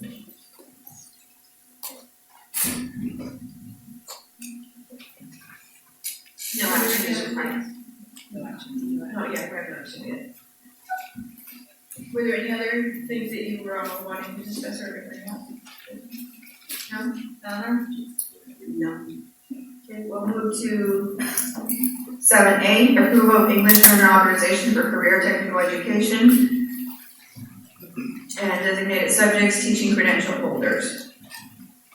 Thank you, Board President Alvarez. We have a teacher at Oceanside High School that's in our career technical education program. The teacher is fully credentialed, however, they're working on their authorization for English language development.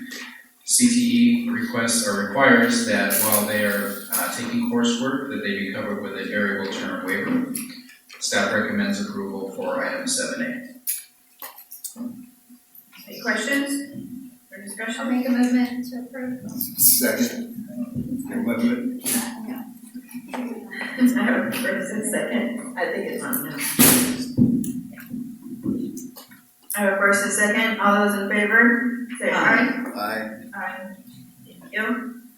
Motion passes. We'll move to 8A, acceptance of Proposition H, Bond Building Fund Independent Audit Report for 22-23. Thank you, President Alvarez. Proposition 39 requires strict accountability in local school construction bonds. Bond proceeds can only be spent in specific ways related to construction, reconstruction, rehabilitation, or replacement of school facilities, including the furnishing and equipment of schools or the acquisition or lease of real property for school facilities. Another requirement is for an annual independent audit to ensure that funds have been expended only on the specific projects listed. An audit must be performed each year until all the proceeds of the sale of the bonds have been expended for school facility projects. The accounting firm of Nigro & Nigro has completed the 22-23 performance and financial audit for the Proposition H Bond Building Fund. The independent audit report concludes that the district's accounting systems are functioning efficiently and effectively to account for the Proposition H bonds. In addition, the test conducted resulted in 0 findings and no recommendations related to the financials or performance of the Proposition H Bond Building Fund for the fiscal year ending June 30th, 2023. It's recommended that the Board of Education accept the 22-23 Proposition H Bond Building Fund Independent Audit Report. I'll make a motion to I'll approve the second. report. I have a first and a second. Any questions? No, but again, I'd like to compliment the hard work that was done and how detailed and transparent the report is. Greatly appreciated. Thank you. Call for the vote. All those in favor, say aye. Aye. Motion passes. We'll go to 8B, acceptance of Measure W Bond Building Independent Audit Report 2022-2023. Thank you. Proposition 39 has the same requirements for Measure W bond funds. The audit resulted in 0 findings and no recommendations related to the financials or performance of the Measure W bond building fund for the fiscal year ending in June 30th, 2023. It's recommended that the Board of Education accept the 22-23 Measure W bond building fund independent audit report. Move approval. Second. I have a first and a second. All those in favor say aye. Aye. Thank you. Motion passes. 8C, approval resolution number 2324, finding the Oceanside Unified School District Services Office Rebuild Project exempt from the California Environmental Quality Act and the authorizing staff to file and record a notice of exemption. Thank you. The district plans to modernize its administrative facilities. The project will benefit the educational community with improved permanent facilities. California Environmental Quality Act, also known as CEQA guidelines, provide an exemption for the replacement or reconstruction of existing structures and facilities where the new structure will be located on the same site as the replaced structure and will have substantially the same purpose and capacity of the replaced structure. After review of the project pursuant to CEQA guidelines, the district has determined that the project is categorically exempt from further CEQA review. As such, the district desires to file and/or record a notice of exemption from CEQA with all applicable government agencies in accordance with the CEQA guidelines, section 15062. Thank you. Any questions? I'll call for the motion. I'll make a motion to approve. I'll second. First and second. All those in favor say aye. Aye. Your motion I passes. just want to say, Raquel, since I got on the board in 2008, one of the first things that I would approach Larry Ferrandi with was the need for staff to be located in one building at the administrative levels, and I experienced that in my life at Oceanside City Hall, where we were in disparate spaces and less than ideal ones, and it made a world of difference in terms of how the public and how the employees felt and conduct business, and I'm very happy that we were able to finally cobble together a program that can make that happen. I appreciate the work that Julie in particular pulled together the last 5 years to make this happen. Serious efforts before that didn't quite make it. But, thank you all, and thank you to the teachers for the support of that. And it's going to be a very, very lovely and wonderful building for the community. I agree that it's been just a need to be able to know from one section to another what's going on and to be able to have that communication. That lack of communication, sometimes it happens because one's on one side and one's on the other. So it'll be great to see the difference happening. We'll move to. I'm going to be thrilled if they have indoor toilets. Seriously. Toilets that are indoors. You don't have to hike a mile, go outside in the rain. In a decent We're going to go into the 21st century in terms of architecture. 8D, approve resolution number 26, 2324, authorizing the Oceanside School District to execute a grant agreement with San Diego County Air Pollution Control District and to accept corresponding community air protection program funds for a school bus replacement. Thank you, President Alvarez. The State of California Assembly Bill 617 established a Community Air Protection Program, also known as a CAP program, to measure and reduce air pollution from mobile and stationary sources at the neighborhood level in the communities most impacted by air pollutants. The district has applied for and has been awarded CAP funds and wishes to use these funds to replace an old diesel school bus with an electric school bus in an amount not to exceed $370,950. This will be our third electric bus out of our fleet of 52. We do anticipate in a different grant coming forward that 7 more will be awarded to us, but right now this is number 3. As we get new school buses, what are we doing with the diesel buses? Are we selling them? Are we, I don't know. We do have a process for surplusing them, and then we do sell them off. If they can't be reused, they strip them down for parts. But as we get one, we replace one. Okay, sorry, we remove one as we receive one. I'll make a motion to approve. Second. First and a second, all those in favor say aye. Aye. Motion passes. 9, diversity, equity, inclusion, and student supports. A, agreement with the City of Oceanside for Police Department summer trainings on OUSD properties. Thank you, President Alvarez. The City of Oceanside and OUSD share a commitment to ensure the safety of students, staff, and the community. To this end, OUSD will permit on-site summer police trainings designed to improve response capabilities and enhance preparedness of our community. This will be through collaboration with OUSD and the City of Oceanside. The Oceanside Police Department will utilize OUSD properties for training purposes on various summer sites. The training activities will include active shooter drill trainings and place focus on the shared commitment to put student safety first. The active shooter training is typical training for OPD to conduct as part of their overall response plan to school safety.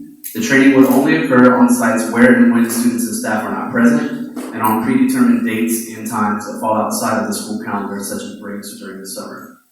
It's imperative that OPD has knowledge of our campuses in the event of a true emergency.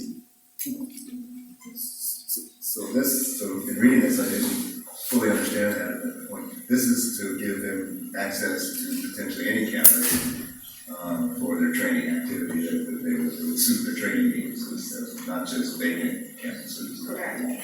All campuses and students are present. Got it. Okay. I am supportive of the police department and law enforcement. I do have a concern about active shooter drills training. Are we actually having guns on campus where they're shooting, or what's going on? Are they using rubber bullets or live ammo or? Right, there would be no live ammo used, or police officers would have weapons that they train with, but there's no firing of rounds on campus or anything like that. This is more so just being able to learn the campuses, the corridors, the building numbers, access, exit, entrance. So it's not, there are no weapons being used during the trainings. And again, this would be at a time when no students, staff, or anybody else would be present on campus. But they're not training our staff, they're training their staff. It's just for OPD training. And will they be responsible for doing any kind of cleanup sweeps in terms of using the campus? That's correct. They're responsible for any and all use and any damages that would occur, which we don't expect any to occur, but they're responsible for that, and also for cleanup and setup. Staff coordinates to the extent you feel you need to, and noticing to surrounding areas or anything in case. How does that play out in your mind? How do you see that maybe happening? That's right, yeah. So because we have predetermined dates, and we'll actually get a list of dates where they'll use, we'll know specific dates and times when we use campus. If there's any sort of need to notify the public, we'll work with OPD and their communications team to do that. Okay, great. Thank you. I'll move approval. I'll second. Have a first and a second. All those in favor say aye. Aye. Thank you. Motion passes. 10A, approval revision to board policy 3551, food service operations cafeteria fund.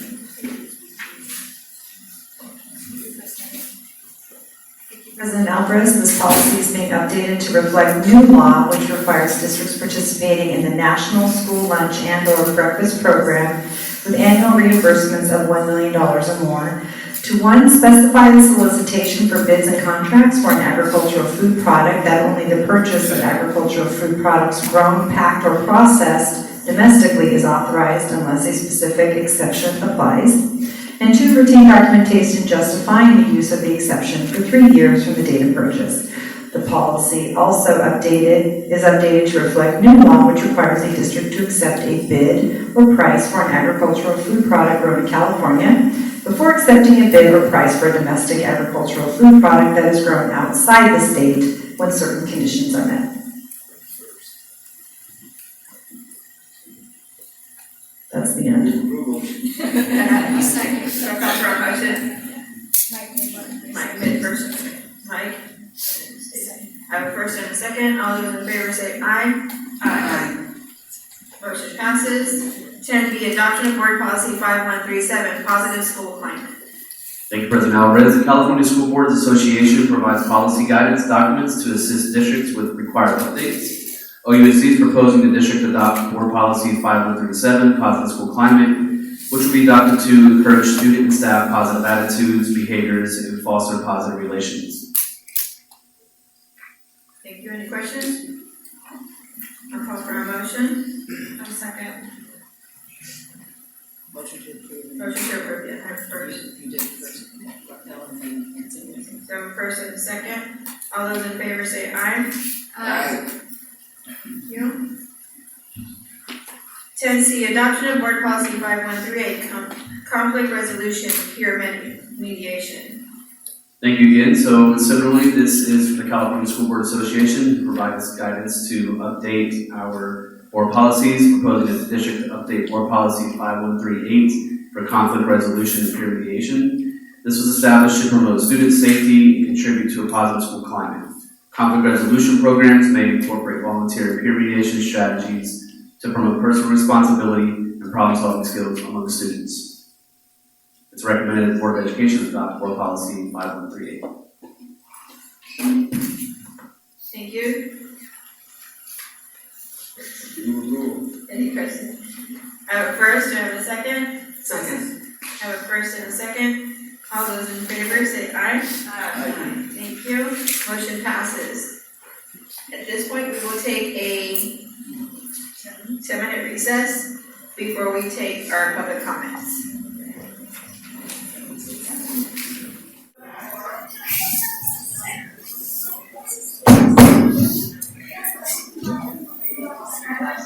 Thank you, and we'll step back into this meeting. We'll go into public comments on non-agenda items. During this portion of the meeting, the agenda is titled Public Comments on Non-Agenda Items. Individual speakers will be allowed up to 3 minutes total to address the board on non-agenda items. While the total time per speaker for a given topic may be slightly reduced, in certain circumstances, all persons wishing to address the board will have a meaningful opportunity to do so during this meeting. However, the total time for public input may be limited to 20 minutes per item or topic. An individual may only turn in one public comment card for the public comments on non-agenda items per board meeting. I'm just going to remind you of the norms. Use respectful language. Be respectful of all speakers. Do not cause disruptions and adhere to time limits. We have 7. We'll start out with Scott Boston and Susan Custer. All right, I guess I'm first. Hello, I'm speaking on the petition that you'll get to remove Hillary Cuevas. Good evening. Before you begin to discuss your diversity hire and abusive bullying to our children and staff, Miss Hillary Rodham Cuevas. You'd think I got her middle name wrong, but a bully is a bully. And we are elated at the prospect for the removal of a person who has bullied my wife and I, as well as our sons. First was my son Brody, who missed preschool because liberals destroyed our education system with a fake disease to rig an election. Thankfully, he was put in Mr. Farrell's class and made fast friends and started to open up and thrive. Before we knew it, he was switched to a Kinder First combo class and started to shut down because now he was on the playground with first graders and they would kick dirt on his shoes and say his hair looked stupid. After being told Miss Cuevas wasn't available for a week, we caught her in the kinder area and she reluctantly talked to us. She sat there with a condescending look on her face like it was beneath her to talk to us as we expressed our concerns about our son's removal without our consent nor our knowledge. And Hillary's answer to all this was, we emailed you. No phone call, no letter, no talk from a teacher, just, we emailed you. She refused to put Brody back into Mr. Farrell's class, and the only compromise that was made was for my son and the other kinders in the combo class to be taken to the kinder area for recess. So it was up to us as parents to take the extra step with our son where the school failed because of Gestapo Cuevas. At our next get-together, I'll tell you all about when my multiracial son, Ryder, was accused of using a racial slur. And the girl who admitted lying had a grandma who volunteered at Libby and threatened my son in front of the whole school. And she was allowed to stay on by Miss Cuevas. And my son was bullied into signing a no-contact contract without our knowledge nor our consent. And we were told that they were waiting for the situation to just blow over. So I reiterate, Miss Cuevas, the incompetent bully of Libby, like all of you, need to be removed for the safety of our children. Thank you.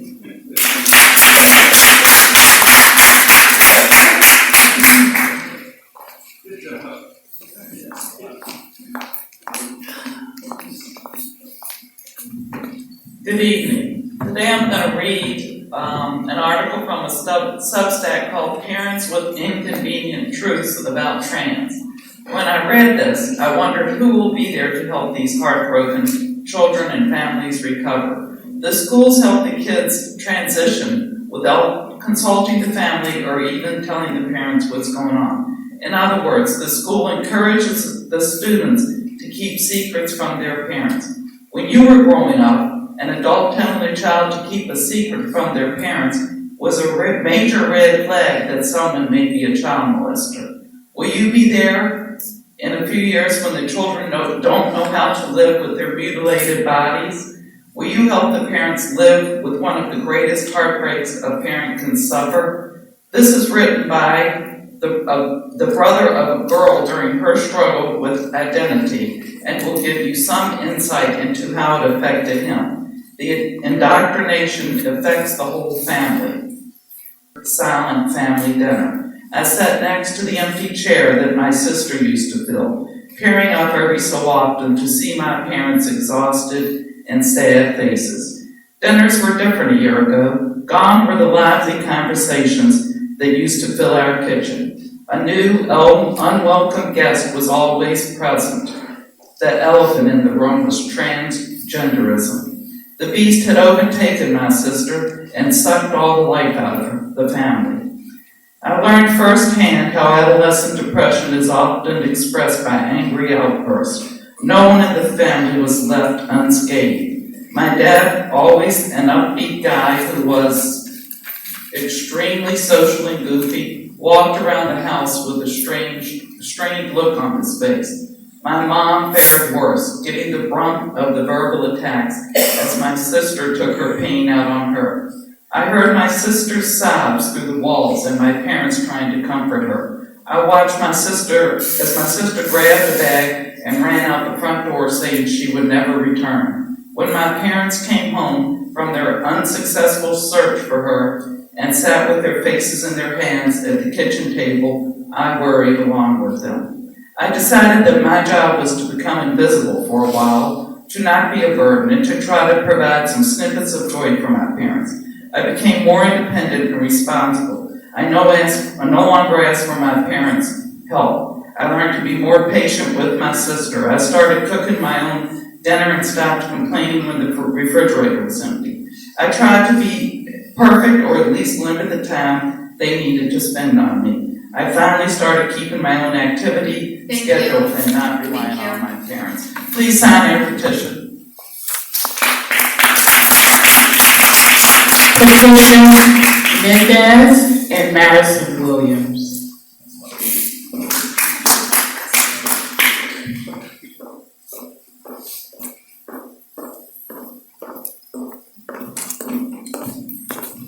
Please set the clock for 6. Buenas noches, mi nombre es Patricia.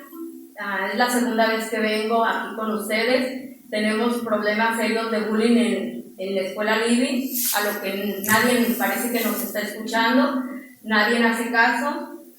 Tengo listas de los niños que están haciendo bullying y como padres sentimos que no es una escuela segura para nuestros hijos, ya que la principal no ha hecho nada al respecto en ningún caso.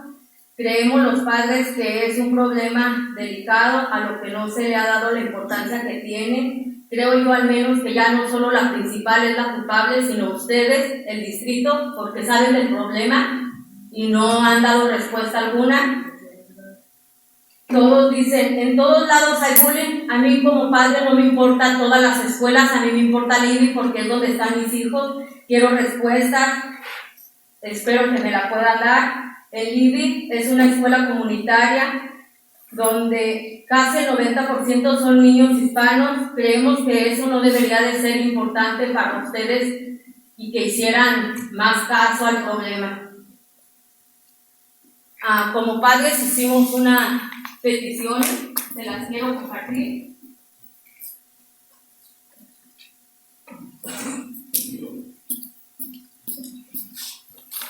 Tenemos firmas de los padres que estamos de acuerdo en que si ella no puede con el cargo, se lo deje a otra persona que sí pueda y que haga realmente su trabajo. My name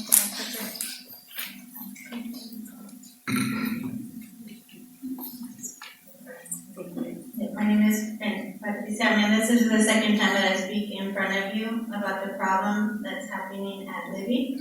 Seems that no one has paid attention to this case. I have a list of the children that are bullying.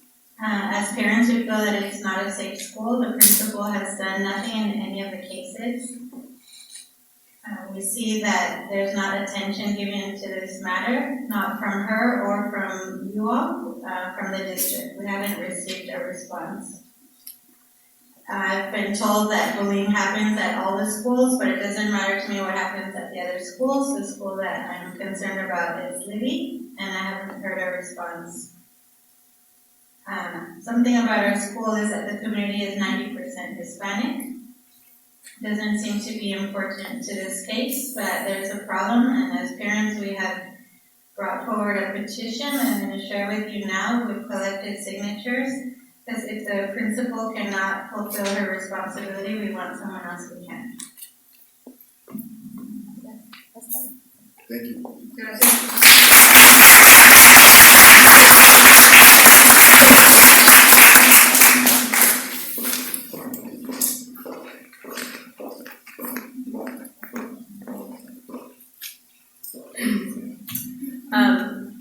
My name's Maddie. I'm a mom of two, a pediatric occupational therapist that specializes in neural development and sensory processing. I'm here to die on this hill of screen time. I know I said earlier to take away iPads, but what again I'm urging you to do is to remove YouTube from the iPads and search engines. So I discussed with you all about the research as to why this is harming our children. I talked about how I discussed with the IT tech person and his response. And now I want to talk about like these real life situations that I'm hearing from people within San Diego school districts. So I've worked at Vista Unified and I have kindergarten teacher friends, and they have noticed this year that there's a high percentage of children that need glasses. And if you think about the children that are coming in kindergarten right now that need glasses, they are the 12 to 15 month to 18-month-old kids that were part of the pandemic, where parents were having to, do what they needed to do to get work done at home and putting screens in front of their children's faces. I was one of them. But we are seeing the ramifications of excessive screen use today in our school children. And then to continue that use of screens to extensive amounts is alarming and concerning. Then the other thing is I've spoken with teachers, and it does kind of harm their lesson planning. So specifically, an example, my daughter forgets to charge her iPad, second grade, it happens. So she doesn't have it for school, and then the teacher can't perform her lesson, which is a problem in itself. We should be able to do lesson planning without the iPads. There's pens and papers, which are actually better for children for feedback, for learning. And then on top of that,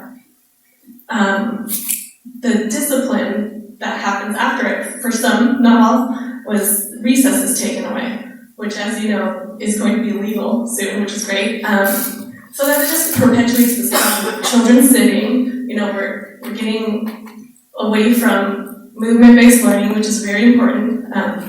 And what I wanted to say was, like, Ms. Evans, I agree with you. This is like a really exciting time in this district, I think. I've watched this district since I was a child, and to see it blossoming and becoming more, and it makes me excited, and that's why I'm here to talk to you, because I want us to be better, and I want us to lead by example and be innovative with the way that we teach these children. Children learn through play. You only need 10 repetitions of play-based learning for them to get something, whereas if you teach in the classroom 100 times, that's how they get it. So, 10 times. Thank you.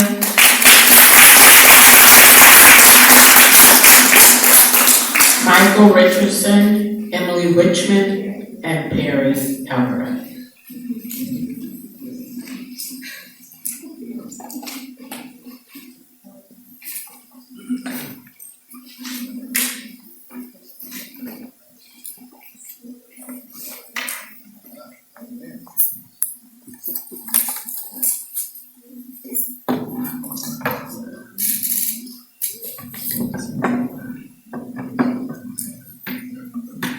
First, I want to acknowledge the report that Dr. Levy made about the books. And you mentioned that someone in the public approved of the history book. I want to remind you that when I did say that, I asked you, I begged you to reinstate the Constitution test that used to be given for decades, until the 90s, for decades, was given to 8th graders as a condition of graduation. And I ask you again to consider reinstating that test. Speaking of history, the Emperor Nero fiddled while Rome burned. Yeah, I'm sure he thought it was funny. Emperor Nero ignored the needs of his people and played the fiddle, while 70% of their homes burned to the ground. You've all heard the story, but you probably haven't heard was that he built a lavish new palace on that scorched earth. Sound familiar? Julie, you and this board are Nero. You have fiddled while Oceanside students are failing. You are failing them. Meanwhile, you're building a new $40 million headquarters instead of educating the kids. 60%, you saw the test score, 60% of the kids can't read at grade level. 70% can't do math at grade level. But they sure know a lot about deviant sexual behavior. They know a lot about pornography. We proved it, we demonstrated it here. They know a lot about aberrant lies about our history. Thousands of kids have been sentenced to a mediocre life. But you don't care about the only thing you are here for, giving them an education.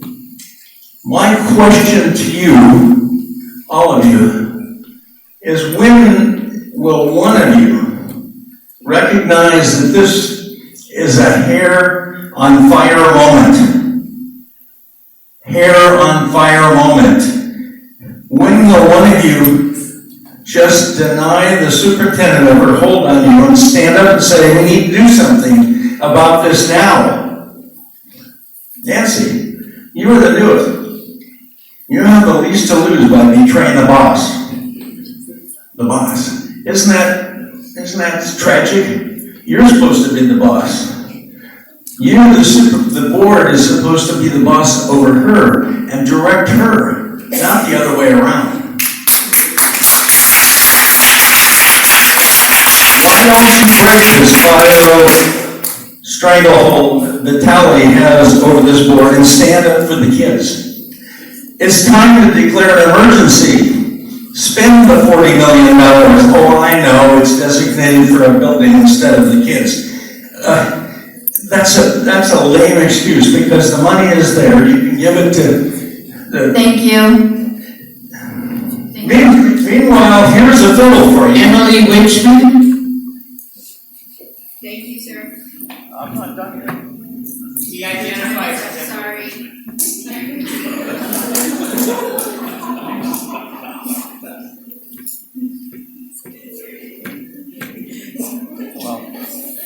So anyway, here's a Sure. fiddle for superintendent to entertain himself. It's while our kids are failing.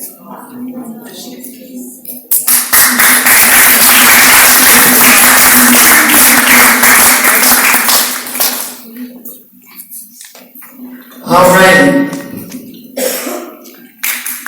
Topic of ethnic studies came to this board, and I could not just stand down. What Eleanor is talking about, I'm sure, is the 2020 ethnic studies curriculum that you all adopted, that the superintendent brought to Oceanside. Eleanor was on the committee, and it's great and wonderful. Well, when I heard about ethnic studies going around, I thought, surely art ethnic studies is going to be great.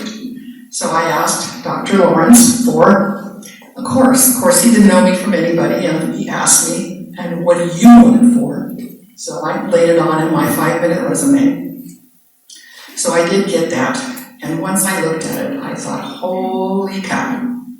So I gave it to a bunch of my friends, and you probably all remember that we all slammed you, we all attacked you on what that ethnic studies course was all about. It still is. That's what they're doing right now. It was all about oppressor, oppressed, whiteness. It was all about, again, very racial, very biased, and I kept saying, this isn't Oceanside. This course is not Oceanside. I mean, we all know, well, let's say most of us know what the makeup of Oceanside is. I mean, even our school district is 75% minorities. It's not minority anymore, it's our little white people that are the minorities.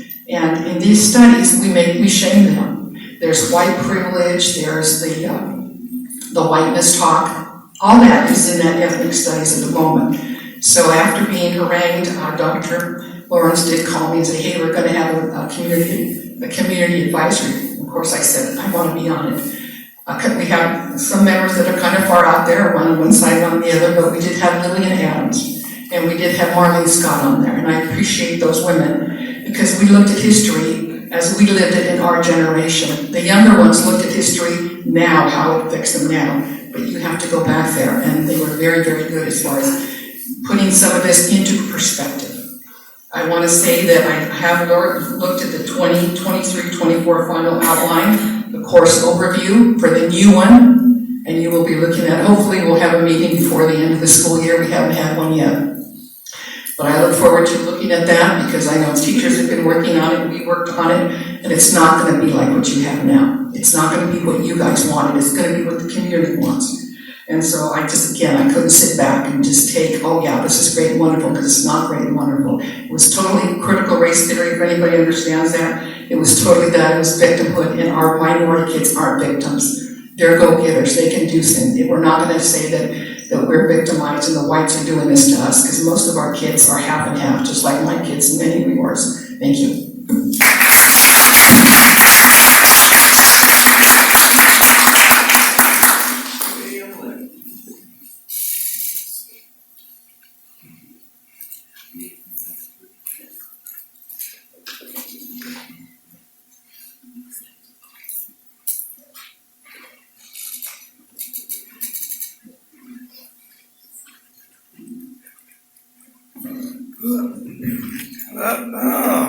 Oh, Mike's smiling. Oh, that's good or bad.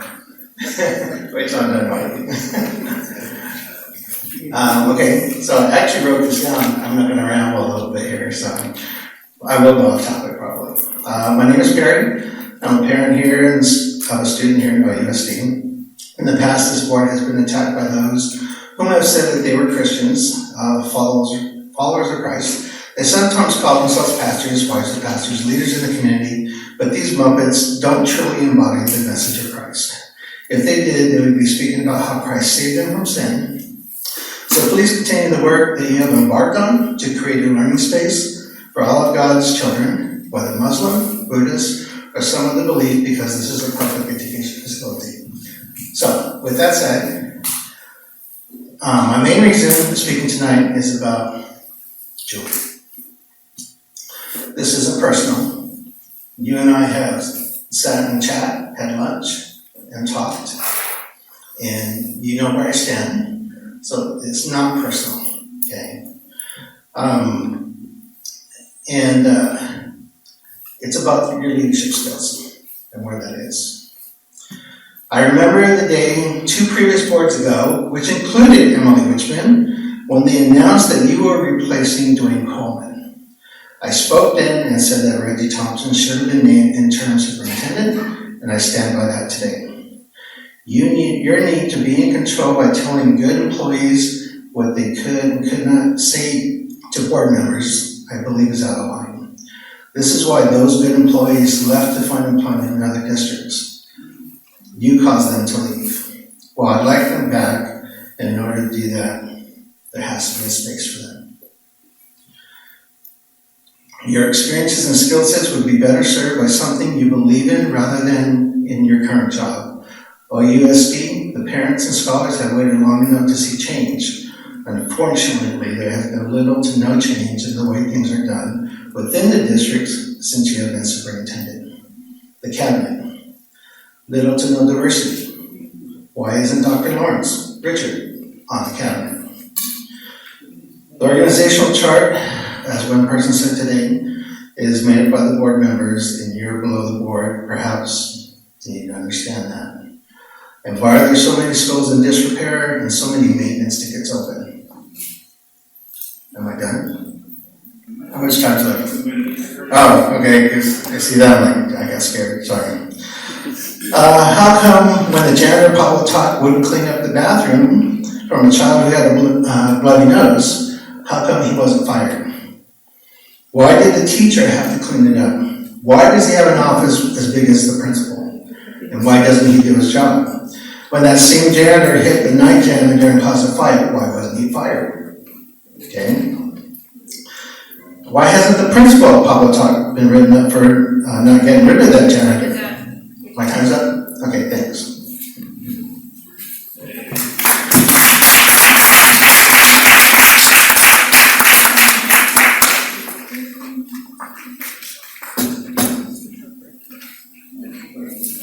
At this time, we will call this meeting adjourned. I have a comment. May I make a comment? I'm very passionate about ethnic studies, and the program that we're implementing is a program that was written by teachers. It was approved by the community. It had input from the community. It is a living course, and it will continue to be a living course and adaptable as we move forward. Yeah. The state sent us guidelines, yes, 2 or 3 years ago. We took it, we developed it to be relevant and viable for Oceanside Unified School District. And we will continue to do that with other courses that the state mandates, unfunded, but mandates that we teach. We will personalize it and have it reflect and be part of Oceanside School District, Oceanside students, Oceanside family. Thank you. Thank you. At this meeting, we'll call the meeting adjourned at 8:23. Thank you.